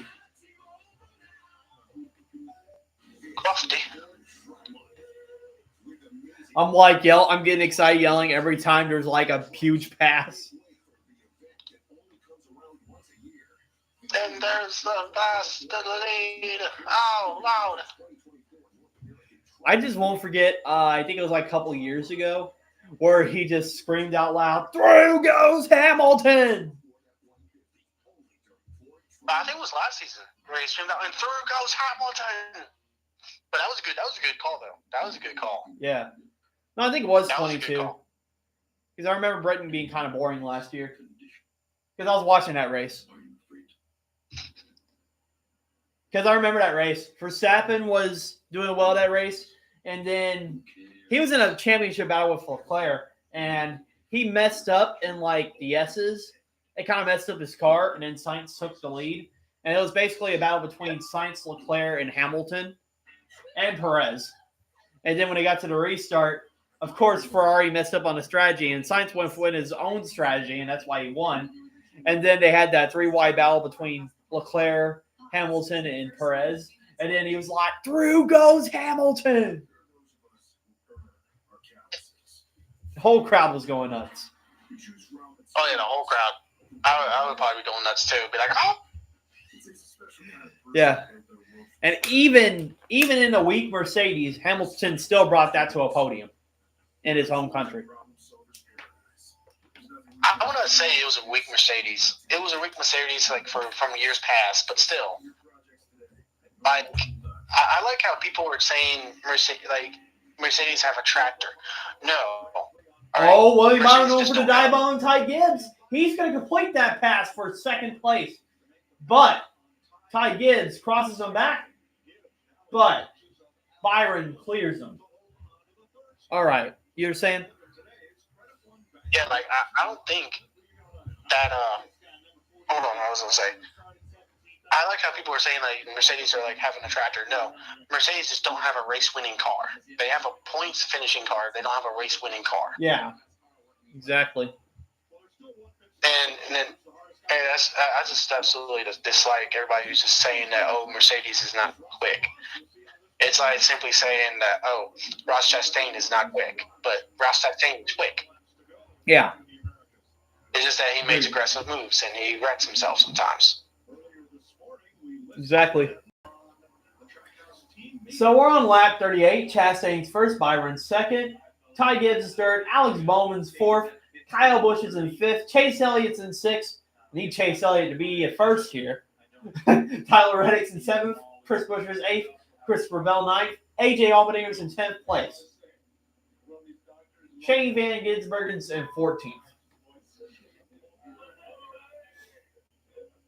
Yeah, I mean, Chase Elliott's running well, but the problem is he's not ahead of the drivers that he needs to be ahead for me to get these points here.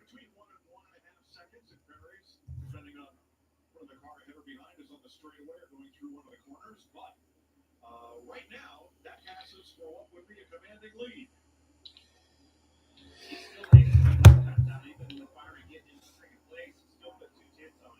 I think that track position for Ross Chastain is really. Yeah, Chastain is now a second and a half in front of Byron. He's trying to check out from him. Some of these drivers also think they kind of use their stuff trying to be aggressive, trying to pass. But I mean, that's what you got to do in these late stages, though. Yeah, but you have no choice. Sometimes you just gotta go for it. Yeah. So now we got 29 laps to go. Chase Elliott thinking about a move on Kyle Busch right here. He's going to go on the inside. A dive bomb. And he's going to clear. No, I think Kyle Busch is going to go for the crossover. But Chase Elliott made a move. He passed Kyle Busch for 5th place.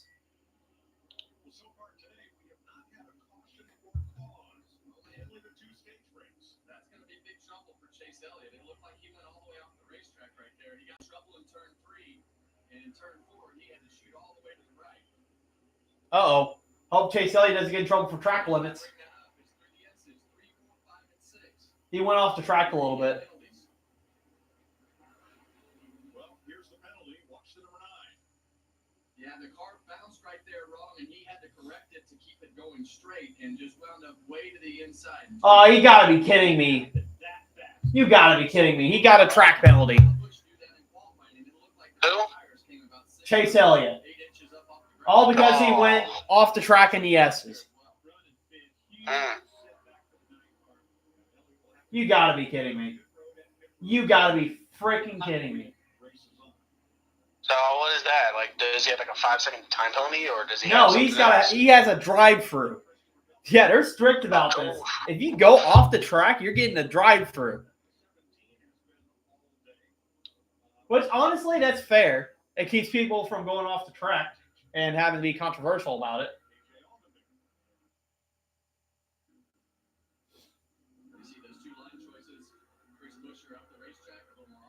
But that stinks. The only way he's going to get back into this is if he has a caution. Yeah, caution, or some other thing happen. Now, if I were him, I'd just say fuel, save your tires, and just stay out. No.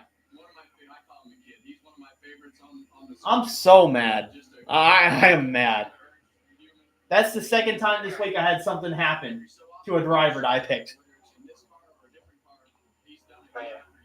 It's usually when the challenge is the steepest, it's when Justin Haley shines the brightest. Now, those 11 cars back to Haley have 3 seconds on the rest of the field. Yeah, you pretty much seen my reaction if you see the competition chat. I know. It's just that, like, you're on stream, you can't really say, like, yell out what you want to say. Yeah, I can't say it on here. Here's one thing we can all agree on. Having more choices beats having less choices. I probably would be doing the same thing, too. I'll be like, well, dang. Oh, I wonder if that is a time penalty, because Chase Elliott still hasn't went to the drive-thru yet. Unless they are doing time penalties, I'm not sure. But I think he has a drive-thru.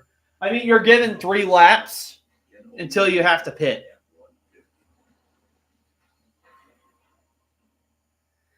Yes. F in the chat. Yes.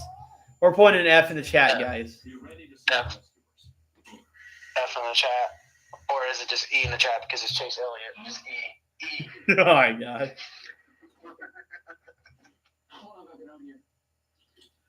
About 12 minutes. I'll put F in the chat, boys.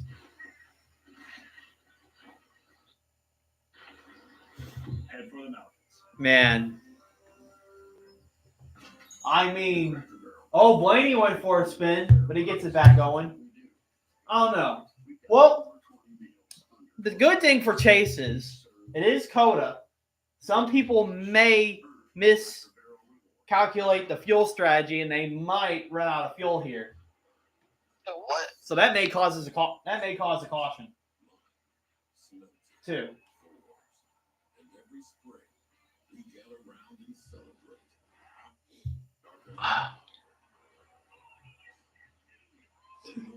He put E. Oh my gosh. Oh, no. No. Wait a second. Okay, you're good. Oh, we got a spinner. Kyle Busch has spun around. Gets it back going. I had a couple of drivers spinning in the first turn now. It was first Blaney a lap ago, and now it's Kyle Busch. But Kyle Busch got it back going right away. Well, the problem is you may lose a few positions, but if you spin, that will flatten your tires. So that'll definitely hurt your tire wear.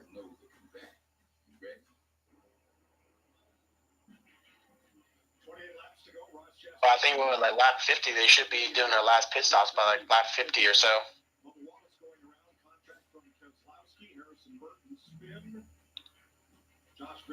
Yeah, but it's really difficult to call caution here because it's a really big track.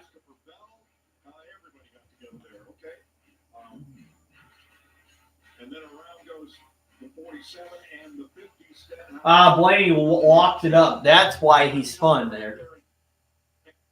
And moments ago, Christopher Bell. Bell. Not clear. Now this Bell hit the turtle right there and spun out Kyle Busch. Not an actual turtle, like the curb. Keep you from going off track.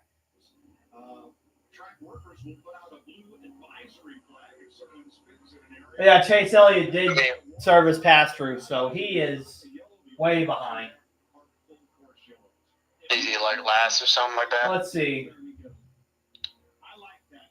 There's no reason to throw full. But the good thing is he's got 28 laps left. Yeah, he got 28 laps just to try to see if he can come back, and I would probably try to go ahead and. No, I'm not going to try to pit right now. You just gotta just simply go. You just gotta go. Oh, Shane Van Gisbergen has problems with his gearbox. He has lost first gear. Shane Gibbs. What?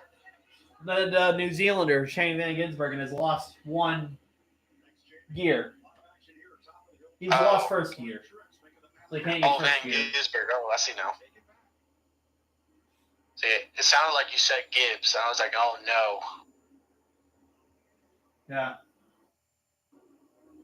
Well, it seems like Byron is closing in on Chastain. So we may have a battle for the lead in a little bit. I'm just mad because Chase Elliott had to cut the corner. He had to cut the corner and had to lose my points for me. Well, I'm not completely counting them out, but... Yeah, but it's pretty much like you're just not possibly going to get any points unless something happens. Yeah. Or unless he puts up a master class and just passes almost everybody. It can happen. We expect Christopher Bell to keep driving forward. They had a big 19-second pit stop where they lost a bunch of track position and time. Let me see where we're racing at next. Let's see. He's already thinking about the next race. Oh, that's funny. Oh, it's at Richmond. Oh, my driver's out. My driver ain't going to get no points. What's the next race? Oh my gosh. They're racing at Richmond, so that's going to be a boring race. Richmond has actually been a bad track for NASCAR the past few years.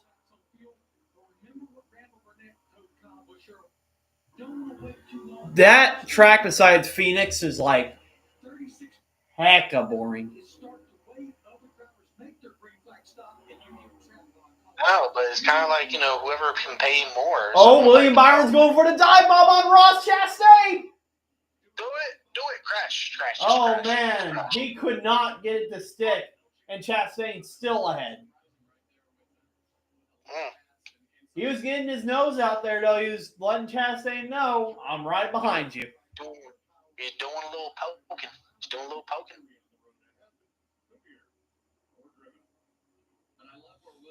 Come on. But he did not lose much time, though. He's still a little bit behind Chastain. Chastain locks up. That's what Byron needs. He needs him to make a mistake. But Chastain still keeps it going. Same thing. Still ahead. Same thing with the Gibbs. Come on. Now Byron's going for the move. On the inside. No. He still stays behind Chastain there. Hello? He's going to get the momentum out of this long... Yo, I just got home from work. I'm so sorry.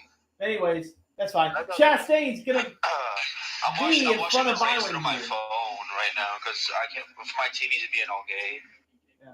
Here we go, Byron. Is he going to look for the move right here on Chastain? Oh, Chastain locks it up. That's what Byron needs. They're side by side. Who's going to have the lead out of these corners? I feel like Ty Gibbs is gonna win. Yeah, thank you. I need all the support I can get. I need all the support. Byron tries to cross him over here. They're going through the S's. I said Elliott, but then Bell. It's a good trade. Good trade. Yeah, it was. Yeah. I fleeced myself. He's at 20th. Yeah, Elliott's at 20th. Yeah, he's in 20th. He's not into any. He can't. Here we do go. things Last corner. Byron's going to try to go for the pass on Chastain. I don't know if it's a smart move to go for the pass here, though. Carts has arrived. But Byron will have an advantage here going on the inside. What's going to happen here? Just waiting for them to do If I'm something. Chastain, I would back off Yeah, that's how I would do too. and let Byron use corner. That's what Chastain's doing. He's making crossover Just waiting for on Byron. But Byron's going to take the lead. Byron's back in the lead with 25 laps to go. Oh, I thought they cried. Oh, I heard. Mike Joy got hyped before. It's like I got scared.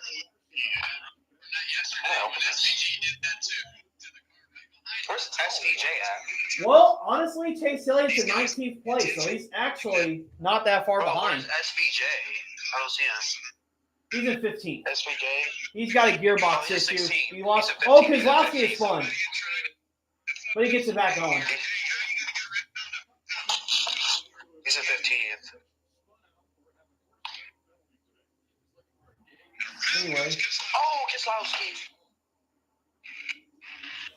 Anyway, Chase Elliott's only in 19th, so he's not horribly behind.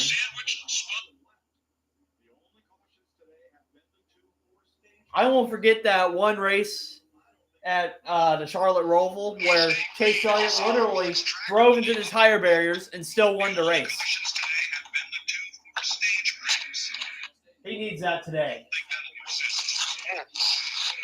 But we still got a good battle for the lead between Byron and Chastain. Yeah, we have a good battle for the lead. I'm hoping that either one or both make a Gibbs is trying to get into it too. He's waiting for the two drivers to make a mistake here.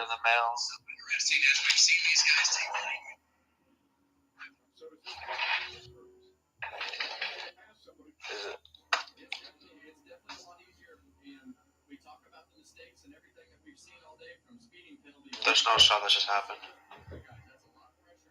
All right. Well, we got some pit crews on the wall, and Bowman's going to be the first one to pit behind the top three. He might be able to leapfrog these drivers here. So we'll see. Cannot make any mistakes during this time of pitting. Chase Elliott's moved up to 18th, so he's picked up a spot on Stenhouse. So he's trying to work his way back up to the field after that penalty.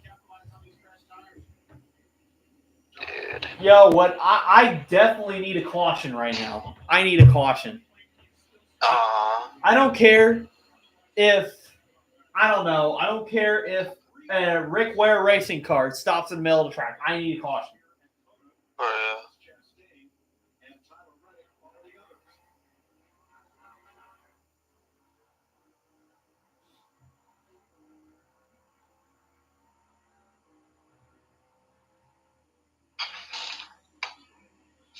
Yeah, I couldn't do this one. I have an idea. Hold up. All right. Top three are still the same. But I'd say this has been a more interesting battle than the first two stages. I think the first two stages was just mainly all the drivers just filling out their stuff. Yeah.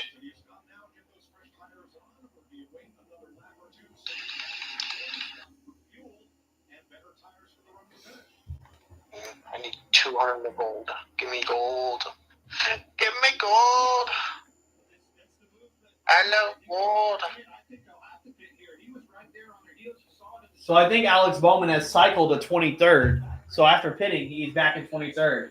He needs to make up as much positions as he can after everybody pits.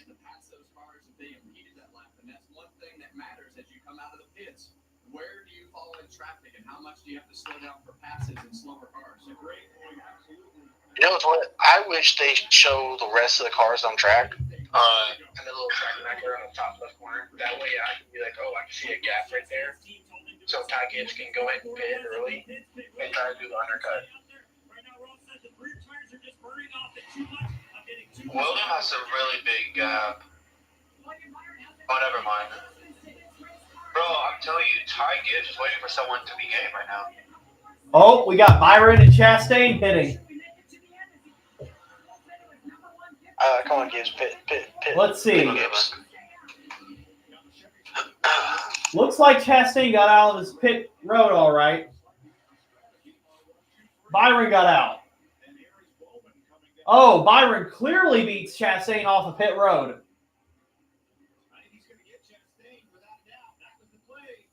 Oh, and so is Bowman. Bowman's also going to leapfrog Chastain. So great strategy by the Hendrick cars. It's not. Chastain had a slower pit stop, so that's why he lost a couple positions. But Bowman and Byron just took advantage of it. Now Chastain has to work his way back up to the lead. And what I don't like about that, if you get marked by caution, it comes out before you make that green flag pit stop. You're going to be way back in the pack. But he's running clean laps right now, and the other two cars are in traffic, so. Now, the only way that would hurt those drivers that pit is if a caution comes out right now. But that does not seem to be happening right now. Like I said, I need a car to stop in the middle of the track for I don't know, whatever reason. Like, I don't know. How the hell do I do that? I just need someone to act like Ricky Bobby and just get out of their car and start running around like they're on fire. Please. I would too. I would take that. I would take that as well. So let's see. Yeah, pit stops for cycling. Ty Gibbs is pitting now. I guess whoever has like the fastest stops are probably going to take the lead back.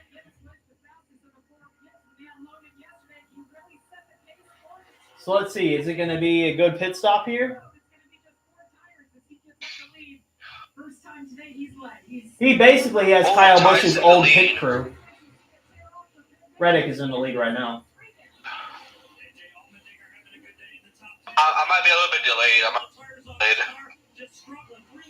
All right, seems like a decent pit stop for Ty Gibbs.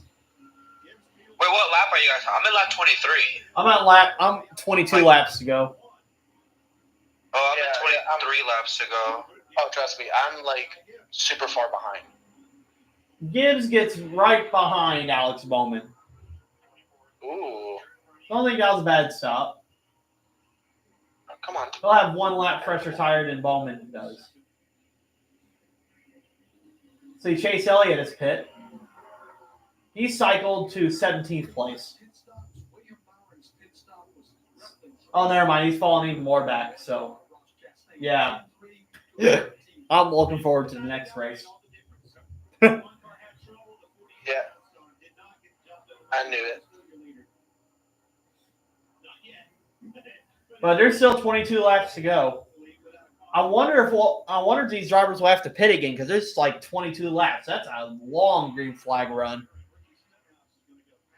Like, is everybody going to be good on fuel? That's the question.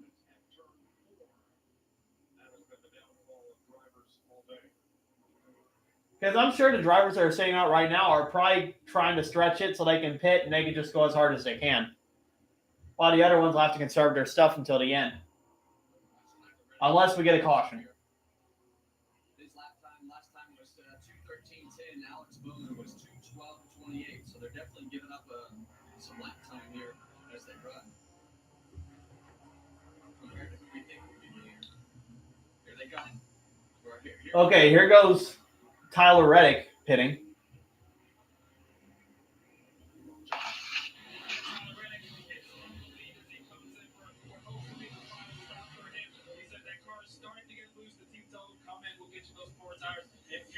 As he looks to try and go back to back here and also that. I like this. 21 laps to go. He's going to lose some track position for how long he stayed out, but he's going to have the freshest tires on the racetrack for this long run. Yeah, so Tyler Reddick's going to have the fresher tires by staying out for a little bit. So Byron's going to cycle back to the lead, presumably.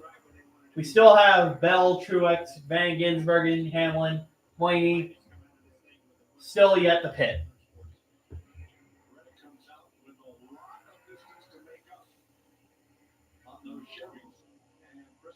Remember, Bell pitted early during the cycle, so he's going to stay out for a little bit longer, but I'd say he'd likely need a caution to get back in this.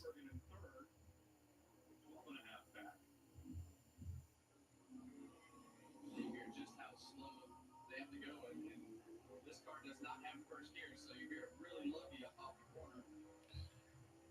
Van Gisbergen, with missing the first gear, still doing all right.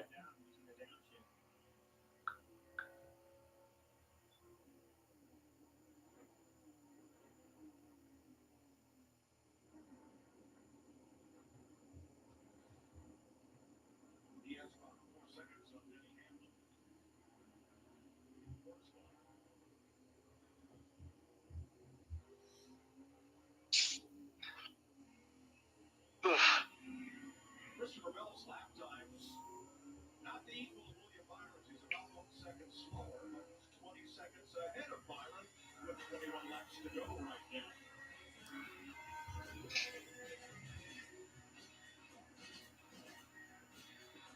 Oh man, we're back to commercial break now. Oh yeah. Oh yeah. They got to get their revenue in. We gotta get that dang old ad revenue. So yeah, Christopher Bell's in the lead. So still have 5 cars yet to pit. A few others behind Byron, but they got to pit too. This season, we want you. Join us. Some of the most brilliant minds in business. No, not you. All right. Still would like a caution. Now I don't. Now you don't. Yeah, of course. SPJ's in third. Yeah. He still has yet to pit. He's on a different strategy. Alright. This is differently. WeatherTech knows that trucks like yours can take a beating. Are you sure? Bring it on. But with WeatherTech's heavy-duty impact liner, you can safeguard the bed while feeling almost anything out. The underside features a Huh? That's funny. Some teacher got fired because they started an OnlyFans. That's crazy. That's funny. What? That's disturbing. Where is it? It's on Facebook. It's on Facebook. Yeah. I'll copy the link. I'll share it to you. Hold on. This is a husky wrench. Oh, yeah, we're still under commercial break. Catch is, but doesn't help you get it loose. I'm trying here. I ain't getting nothing. Asking overdrive. Feels really good. Yeah, I catch it. Oh, some kid died. Wouldn't you look at that, ladies and gentlemen, boys and girls. That's unfortunate. Look at that. Oh, he got headshotted. Just enter 5-hour energies. Where will the All time right. take you, sweet? Let's see. Win a $10,000 dream beach vacation. Go to 5HETide.com to enter. Enter today and find out where the tide will take you. Everyone's hyped that Wendy's made the official hamburger of March Madness. There we go. I sent it to you. Another level. All right, so yeah, Bell's still in the lead. With 20 to go. Yep. Oh, now he's pitting. So he has conceded the lead, and I believe this will make Byron cycle back to the lead after everybody is pitted. Shane hasn't pitted yet, right? No, he hasn't. He's Oh, right he's behind gotta go Truex. pit then. He's gotta go. He might pit with Truex then.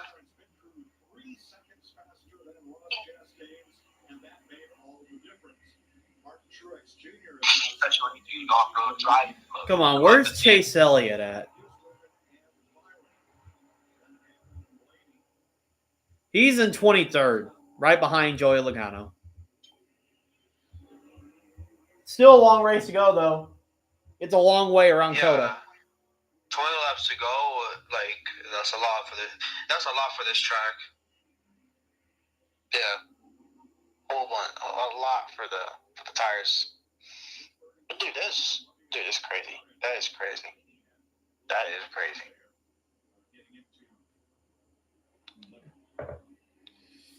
Ooh. That is crazy. So Truex Jr. is in the lead. Van Gisbergen is 7 seconds back. Pretty sure they're trying to stretch this out, hoping for a caution to make their race better. If there's a caution and there's an overtime, it's going to be very fun. Yeah. But honestly, looking at all the strategies, this is a long green flag run for the other ones that pitted. There's probably going to be cars that need a pit by the time this race ends, if it keeps going green. So you could have some cars run out of fuel. That'd be interesting. Yeah, that could be. Or Truex on the lead.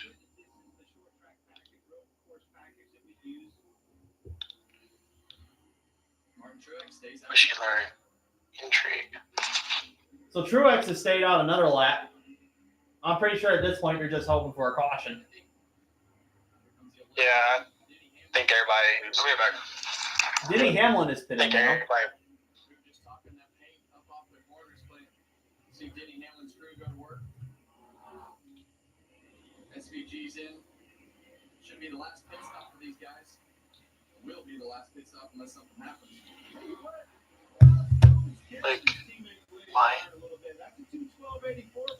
Although Bowman has pitted a lap earlier, he is gaining on William Byron. So this is going to be interesting. Teammate versus teammate.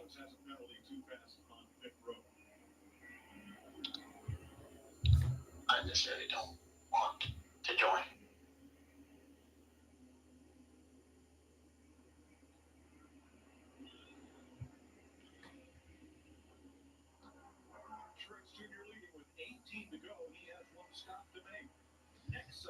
Oh, don't tell me what Wayne's trying to say. Yeah, he's trying to say what I think he's saying.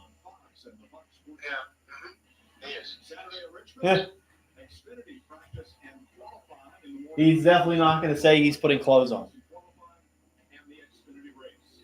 Sunday, race day begins on FS1 and switches over to Fox at 6 p.m. Eastern. Early morning, Clint. I expect you to be on time. Late all weekend. It's already not late.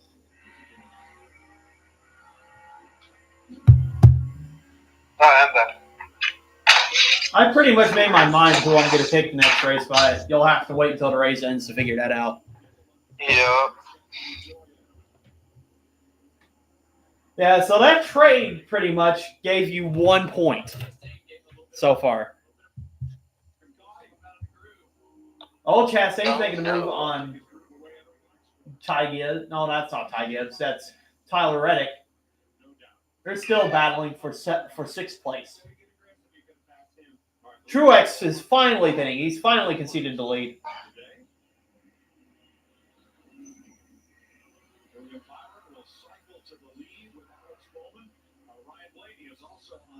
Like I said, my question is, I wonder what's going to happen. Like, are these drivers going to make it on tires and fuel? That's what I'm wondering.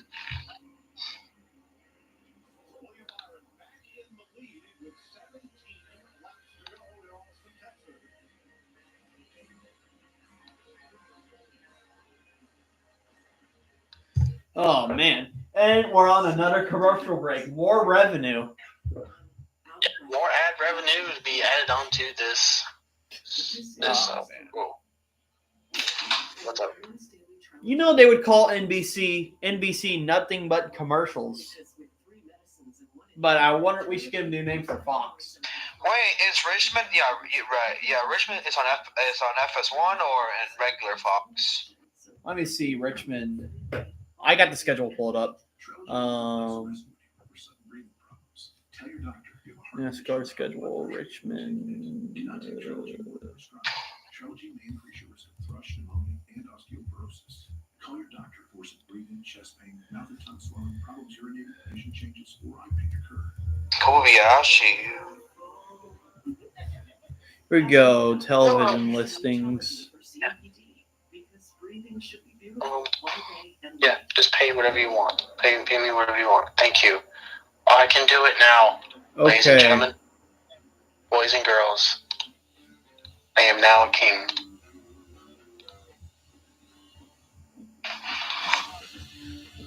I think it's going to be on FS1. I'm not for sure. I can't really find what it says.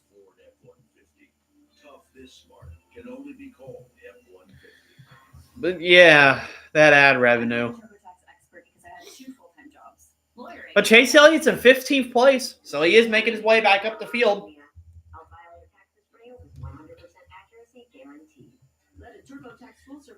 I'd tell you, it's like whenever Chase Elliott messes up big early in the race, it's like he always climbs his way back on road courses. It's like that fuels him. That makes him mad.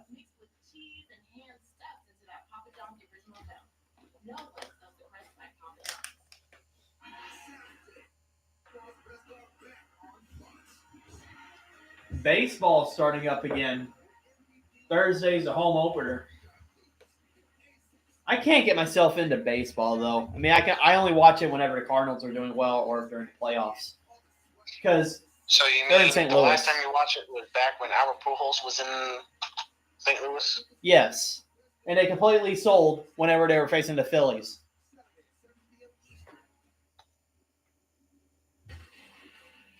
NASCAR on Fox is sponsored by Credit One Bank. 16 laps to go in Austin, Texas, as we celebrate Kevin Harvick and Cliff Boyers. All right, 16 laps to go now. Byron's in the lead ahead of Alex Bowman. Christopher Bell is the only driver touring the track faster than 2 minutes 12 seconds, but he is 12 seconds behind with 16 to go. I'd say this is getting interesting though. Which strategy is going to benefit here? For what driver? Yeah, like I'm saying, this is an interesting race.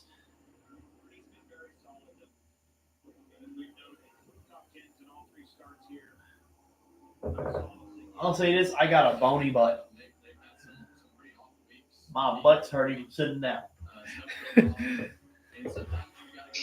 like, I don't know what it sounds like, but it sounds something.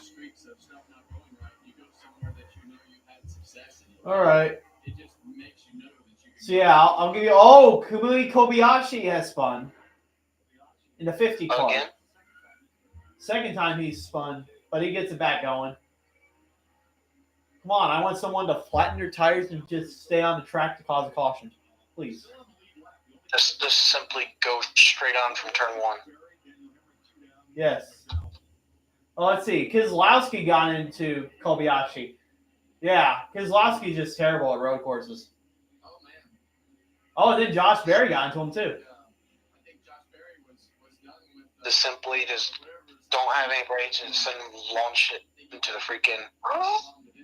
Yep. I will do this. I will. Sorry, I'm back. I was just activating my new debit card. Oh, yes. Come, join me. Come on, join me. Yes. So now in the top 10, we got William Byron, Bowman, Gibbs, Reddick, Bell, Chastain, Buescher, Allmendinger, Kyle Busch, and Chase Briscoe in 10th place.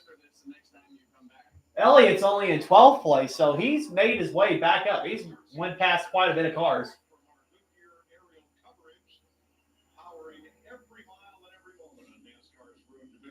I'm not going to lie, I kind of want the results to stay this way because it's not benefiting anyone that's ahead of me in the championship. Or if Chase Elliott can do better, God to help me.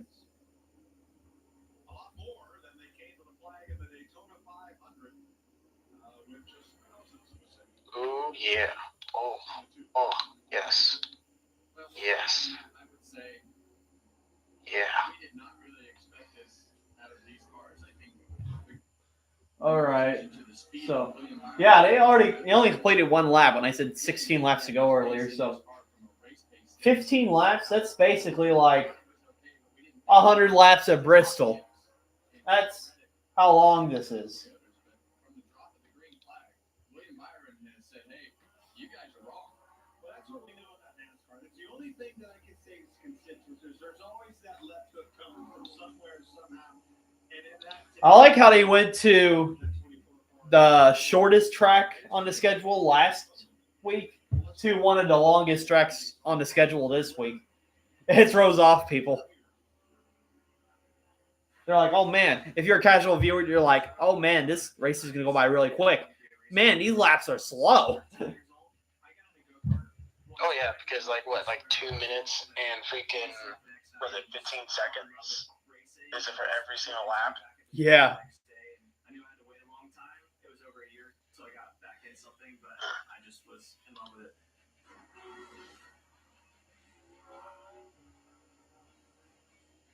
Byron in front by 2.8. Here is Hendrick Motorsports in the Cup Series.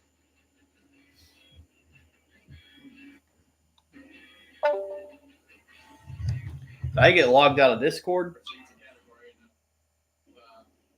lot of different categories, and year after year, Jeff Gordon was Nah, a great race. that guy left. No, we're fine. He'll probably rejoin. Chase Elliott around Oh no! back Chase Elliott spun around. coming out of turn 8. Oh no!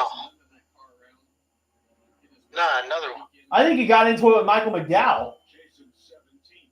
Darn lapped cars. This is why we need blue flags. You know, yesterday all the talk was about the Toyotas. Well, just get what's her name? Just get Sebastian Vettel to sing Blue Flag song to the NASCAR people. Wish it showed a replay. You got to be kidding me. Chase Elliott was making his way back up the field too, and then that crap happens. You got to be kidding me. got a lot of speed in that car in the 20. You're late in the run, and these cars back up through. You know what? Now I definitely need a caution.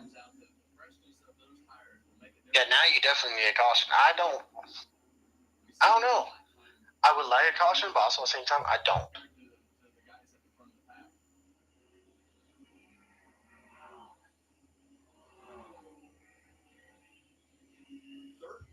Laps to go. The Chevys, Byron and Bowman out in front of the Toyotas of Gibbs, Reddick, and Oh man, not more revenue. Another commercial break. Oh my gosh. But psoriasis swooped in to clip them. It crushed Too many commercial breaks. But no longer will get a piece of me. I can love my skin again. It's been zealous.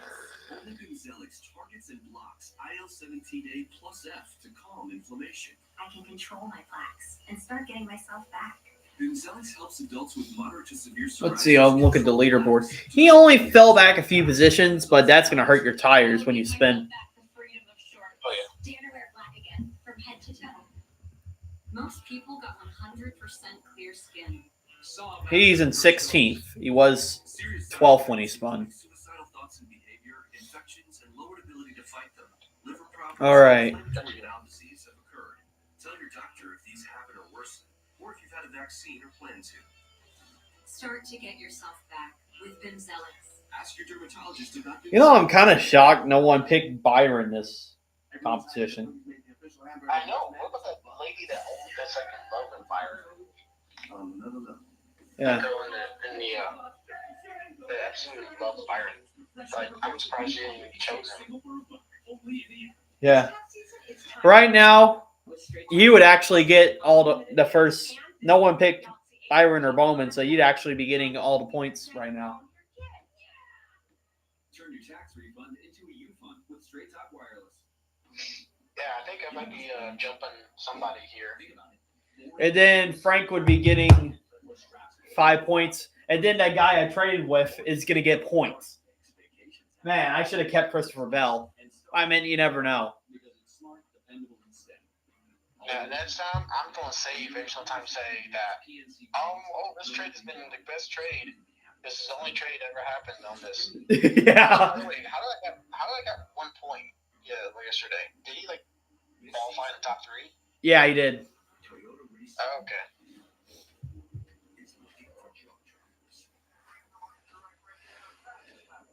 I kind of want the results to stay this way. I hope Ross Chastain doesn't gain anymore because someone picked him in a competition. And they get ahead of me. But necessarily it doesn't hurt me if everybody below me gets it. Join us at Toyota Racing. What was the first thing that you ever bought, purchased, that you drove on the street? And tell me the story about buying that car or who gave it to you. The first car I bought was a Ford Ranger from my brother, actually. And I remember the first thing I did was chop it, lower it to the ground, put graphics on it, had a spoiler on the back, 18-inch wheels. I just won't forget that one streamer earlier. I acted like I was going to raid him. I was going to bring on my viewers. I was like, just kidding, I have no viewers. I was reaching down. And he was like, oh, shit. He was like, damn. So that was my first. He thought he was getting like raided by someone popular. My dad said, I'm not paying for that. You'd have to fix it yourself. So I had to go get a job. So I was like the biggest scam. I felt bad. eventually ended up selling. That's awesome. I know. I'll be like, oh, man. Yeah, we'll have that whole interview that I did with Denny Hamlin. It's a great interview. I think it'll be a good listen No, on Thursday. Still 12 laps to go. Intriguing things that he had to say. The car story was pretty good. Wrecking it into the back of the school. You should tell me how's it feel to be a king now. Chase Elliott has fallen back to 19th place. Like I said, his tires are probably toast.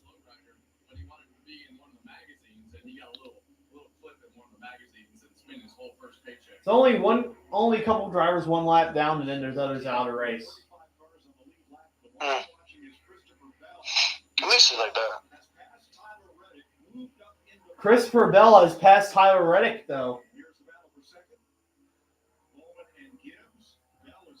Right now, there's a battle for second between Bowman and Ty Gibbs.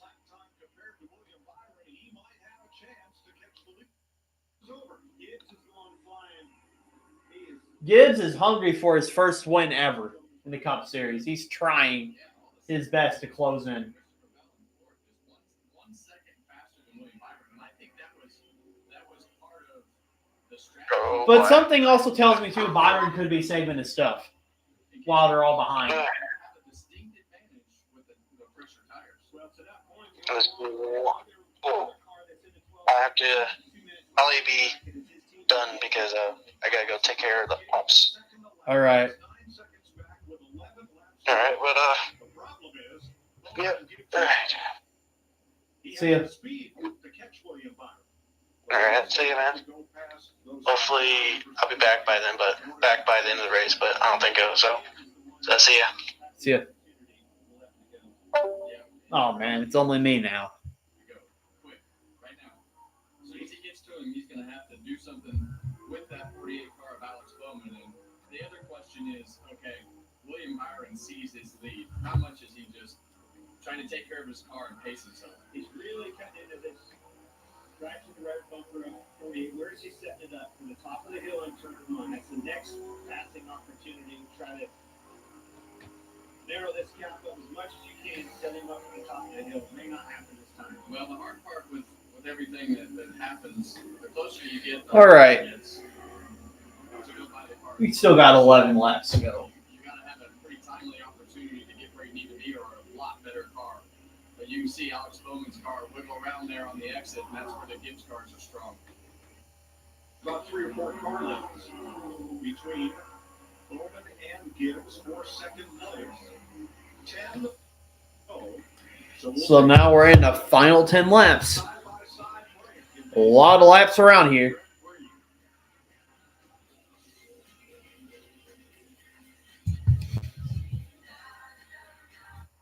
So I'll give you a rundown of your top 10. So we got William Byron first, Alex Bowman second, Ty Gibbs third, Christopher Bell fourth, Tyler Reddick fifth, Ross Chastain sixth, AJ Allmendinger seventh, Chris Buescher eighth, Kyle Busch ninth, Chase Briscoe's 10th place. So pretty much the same, but Bell and Ty Gibbs are the fastest cars on the track right now. And they finally put the side-by-side back. We're no longer on all those commercial breaks.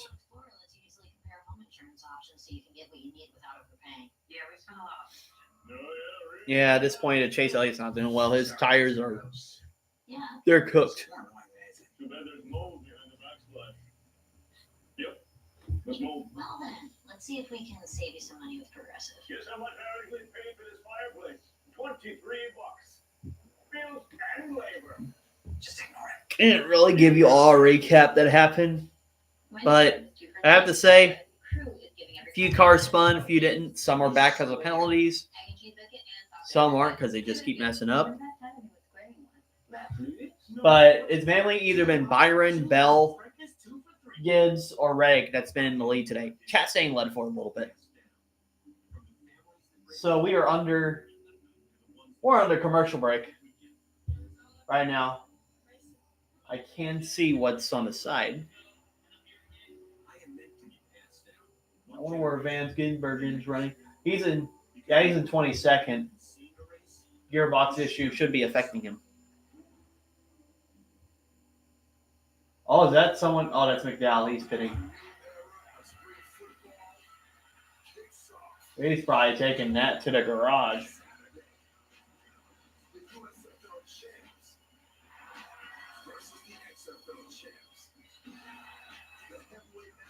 I don't know if he's taking it to the garage or not. Man.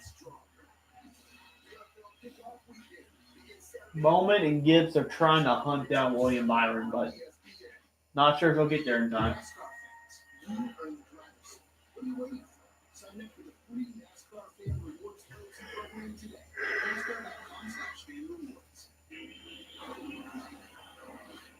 Nine laps to go, William Byron leading in Austin, Texas. Next weekend, pro football returns to Fox. The United Football League kicks off Saturday. Birmingham against Arlington, two championship teams from last year to fight it out. And kickoff weekend continues next Sunday on ESPN. No change in the front five. Christopher Bell has cut it to 7 seconds to leader William Byron. Tyler Reddick, 13 back. Oh, man. Still an interesting race going on, though.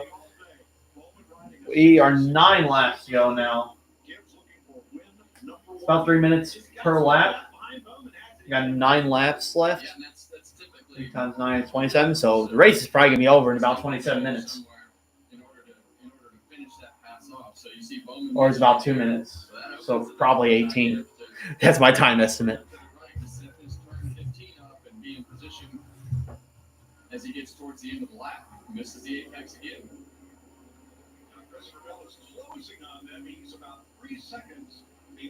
Christopher Bell is closing on the top 2 and 3. We could. Oh, Kozlowski spun again. It's been a bad race for Kozlowski.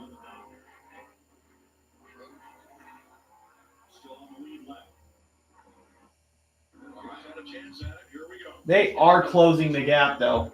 But if Gibbs and Bowman battle each other, that's just going to help Byron more. But we'll see what happens. Is Ty Gibbs going to go for the move right here on Alex Bowman? He's going to dive bomb on the inside with 8 laps to go. He needs to get this pass done if he's going to catch Byron here. Bowman, Gibbs, side by side. Gibbs is going to complete the pass.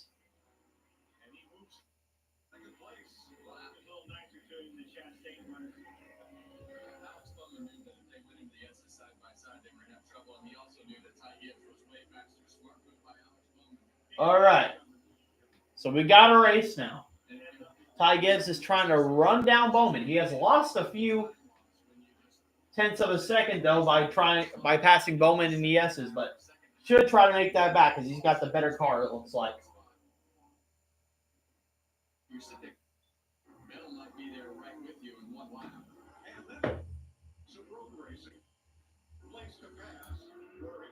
Slow down your lap time the least for both you and the car you're passing. In this case, turn 1. But I know that we talked about this during the break. We really thought Tyler Reddick would be one of the one of the cars to beat this weekend. I think. And he's got to be the one that sync up the show. Yeah, but I think that shows you how good these guys are and how they go back and they study the driving information and everything that goes with why he was fast, and they get better. It's a constant evolution with everything that happens in the NASCAR Cup Series garage, from the drivers to the crew chiefs. Totally agree. Now, Ross Chastain is catching Reddick. He was a couple of tenths quicker that last lap. Well, A.J. Allmendinger is about... I do not need Chastain to catch Reddick. I need Reddick to stay ahead. Late for AJ Allmendinger. It was actually 3 weeks ago they decided to bring this car. Told me earlier today that they I need Gibbs, Bell, and Bowman. Gibbs, Bell, and Reddick to stay in the same spots to help me in competition.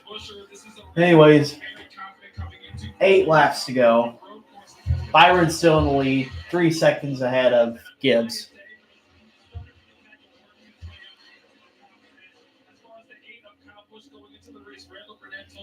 This car was okay, but not good enough to win. They've got to this car all day long. They have to sub in position for a top 10 finish, but not a winning car. Well, the 14 to Chase Briscoe having a solid day today. Yesterday in qualifying, a little bit of trouble. Qualifying 28. He felt like it was a 10th to 15th place car today. That is exactly what he's doing right now, running in 10th. So gap's still about the same. 7 to go. Ty Gibbs is 3 seconds behind Byron. Justin Haley having a good day. He's hung around the top 10 all day long. That's a fantastic knocking it out of the park game for that race team. Martin Truex just went by for 11th, and here now is the race for 3rd. Okay, race for 3rd. Christopher Bell's closing in on Alex Bowman right here. Gives him the bumper. Can't really move him out of the way, though.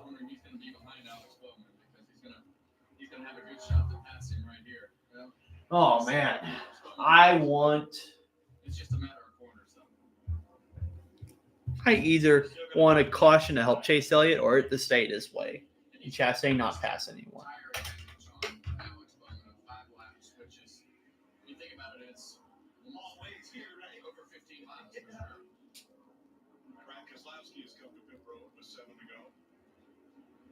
Let's see. I basically lost 6 points. All because I traded. Stinks. And Gibbs 3 seconds back with 7 to go, but matching lap times with Byron right now. Yeah, I can't help but to think. I think Byron's just got the reins pulled back just a little bit, saving a little bit of fuel for his crew chief, just in case something happens at the end of this thing. All right. Just keeping him at arm's length, right, Kevin? You're the leader. Yeah, you got to be smart when you're that far. We're going to get a gap estimate. Still about 2.9 seconds behind Byron. Just slow down. There's no reason to run qualifying laps, and that way you save some tires. Put yourself in a position that if you need some more car at the end of the race, you can make some lap times. With 6 to go, let's get back in the field. Joey Logano in 12th. Had trouble during qualifying, cut the course, had a lap disallowed, and started deep in the field. And Logano now to 12. I wouldn't say this race has been terribly boring, but it hasn't been like a best road course race. It hasn't been the worst. It's just been mid. It's been mid.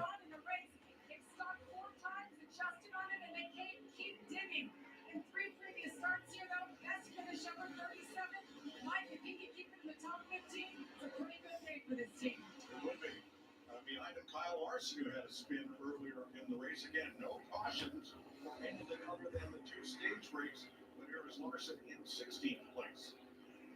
Well, there's going to be some drivers with their tongue hanging out. I can't express to you, folks sitting at home, how much work this is. As we look at Zane Smith, he's had a rough start. Oh, man, that part of that road course is really dirty with all that dirt on there. Has a decent day going. Hamlin, Elliott, Cindric complete the top 20. We still have 36 cars on the lead lap after Noah Gregson with 6 to go. Here's Alex Bowman in 4th. We listened in. It seems like Byron has made a bigger gap on Gibbs.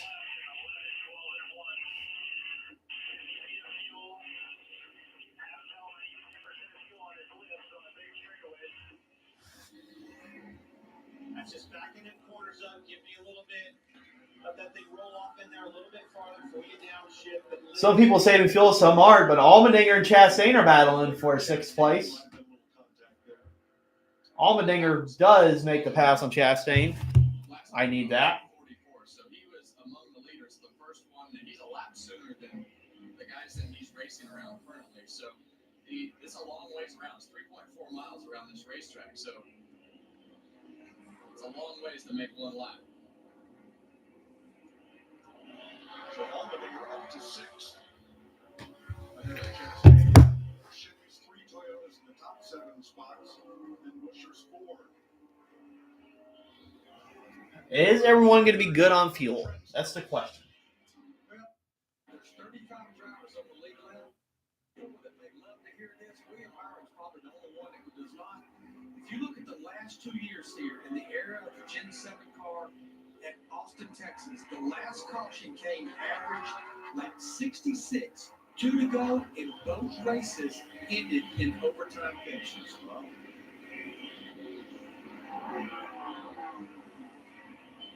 Christopher Bell, last. Yeah, it doesn't seem like we're going to get an overtime finish today. The race has been really quiet. I mean, there's been a few spins here and there, but it hasn't really been crazy. I think Byron's got this race won, but it depends on if he's good on fuel or not. Is everybody good on fuel? Are we going to have a bunch of cars not good on fuel? So Bell's final pit stop came 3 to 4 laps after the cars that he is battling for the win. So, your top 10 once again: Byron, Gibbs, Bell, Bowman, Reddick, Allmendinger, Chastain, Buescher, Busch, Briscoe. Bowman, Buescher, Busch, Briscoe are the ones that pitted the latest. They pitted 20 laps ago. So will they be good on fuel? That's the question. As to where he was going to gain it or lose it, but he's still got a great car. You get a caution.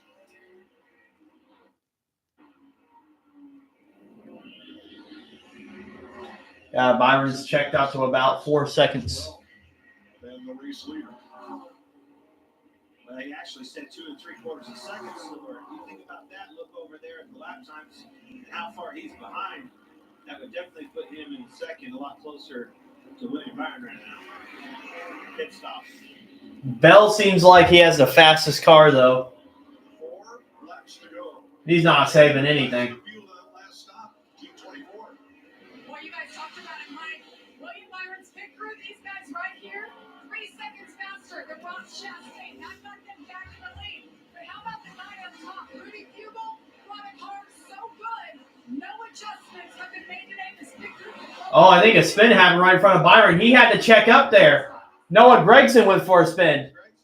That's going to cost Byron some time. Wow. So that might have slowed down Byron a little bit, and he's got to get past Timmy Hill here.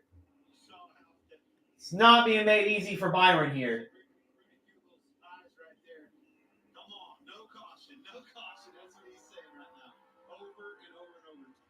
So Byron's lead has been cut to half after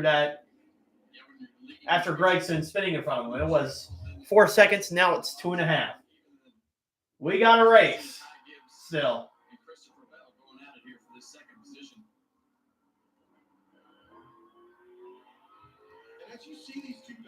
Bell's sliding around this track, trying to get around the fastest way at Coda.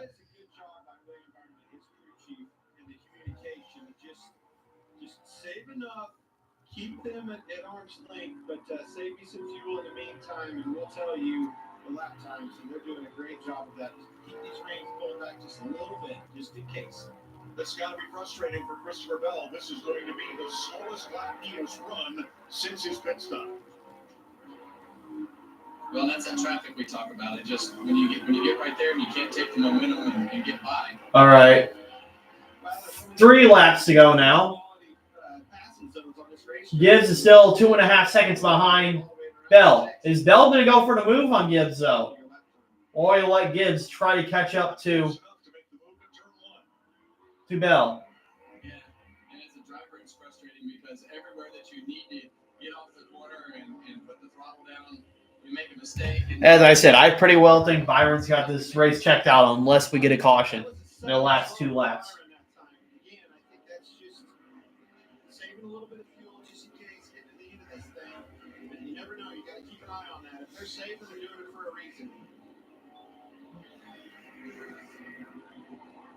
One of the Northeast's greatest modified drivers in history at flanking. Once in a race at Stafford.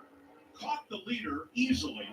Passed him, but could never get away and asked him to victory lane. When Eddie, you caught him. You have no problem. Here we go. Just drive away. And after we did the Bell's thinking about it, but he is not close. Oh, now he is. Now he's showing a bumper to Ty Gibbs. Will he make this move after the long straightaway? But he's going to have to get it done quick if he's going to catch Byron.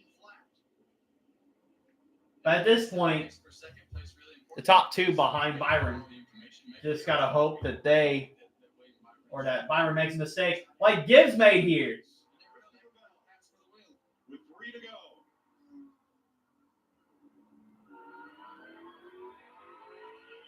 He is 1 second faster than William Byron. Here we go. Bell has passed Gibbs. Fastest car on the track, but mind you, Bell has older tires than Byron. There's no question he slowed down that last lap 1 second. Now those 2 teammates were back here. Yeah, and half this lap was behind Gibbs as well, so it's going to be the next lap that he's going to be back up to speed to gain the full lap time.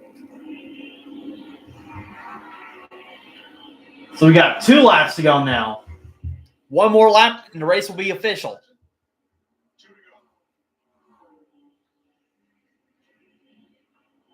I mean, it won't be the official end, but it'll be official where if caution comes out, the race is over. But he's still 4/10 slower than Bell at second. Byron's still keeping the lead to about 2.5 seconds. But Bell is closing. Only thing I think Byron will lose is if he makes a mistake. That makes it official. That way, if there's a caution on the racetrack, it's yours. Now the gap's about 2 seconds. Leader takes away. Oh, this is getting interesting. Well, you see how fast Christopher Bell's car really Could Byron be saving, though? That's the question. less right about a lap from where he made the pass. So Well, all right, I told you, William Byron's pulling the reins back a little. That 20 car's went to the wind. Come on, give me all you got, baby. Big day for Chevrolet. They have half of the, along with 4 Toyotas and Buescher's Ford. It's inside it. 2 seconds there. Oh, Byron took that corner wide. Bell using all the track he can to catch up to Byron. And then it stretches back out as Byron hits the straightaway. Oh, Bell kind of slid there. everything that he has. Using up all the track he can.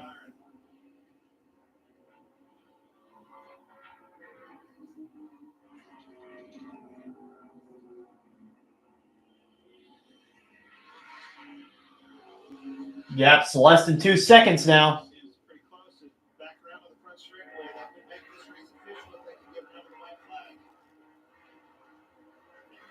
Then it's just a matter of not running out of fuel, staying on the racetrack. Literally those 2 things for William Byron. All right, 1 lap to go. 1 lap to go. Sponsored by Gorilla Bank. We got 1 lap to go here. Give me just a solid lap, William. Bell is trying to close the gap on William Byron, but I think he may be too far behind. Only way he'll catch up to Byron is if Byron makes a mistake. Look at Byron just tossing through the corners. As much as it'll take. He's got it down to 1 second. Bell's got it down to 1 second, though. It seems like Bell does have the better car. Jump in the curves. There's a 1 second. Oh, it's going to be close. I have a feeling it's going to come down to the last corner now.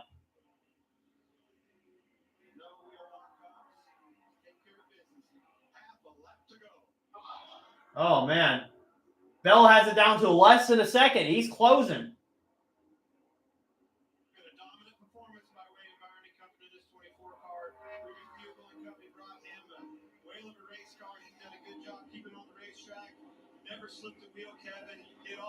Bell trying to use all he can into the corner.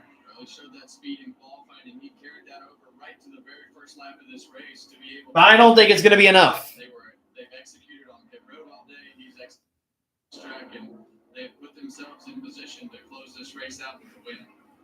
Christopher Bell got to within 0.6 of a second of Byron under braking for turn 12. So close he could almost reach out. Yeah, I think this is going to be Byron's race. From the pole. And after a fantastic Couple more corners to go. It's pretty much been a Hendrick Motorsports and Gibbs competition so far in 2024. Hendrick was so soft the first two. Gibbs showed up the last two. Hendrick back on top today. William Byron down the front straightaway to the checkered flag, gets his 12th career win in the NASCAR Cup Series. Yes, sir.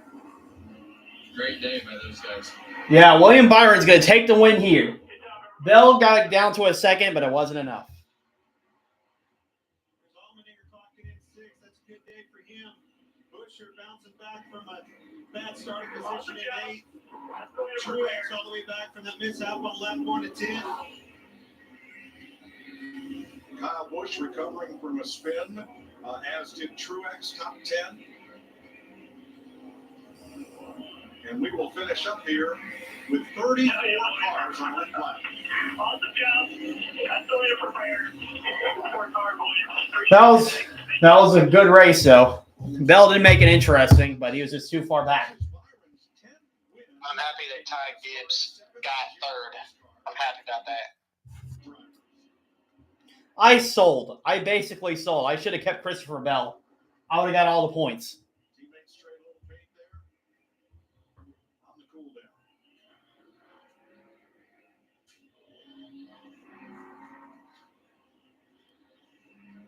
Always a busy week when you come to a preparation is key to be able to build off of what you did last time, study the notes, understand the braking. Byron has been really. All right. I thought that was an okay race. Really everywhere, but on these road courses, it takes a work ethic. Man, I can't believe I sold. I sold. All right. We get into stream. I thought that was a decent race. Next week, it'll be Richmond. It's going to be really boring, but I'll still be on here. See you guys later.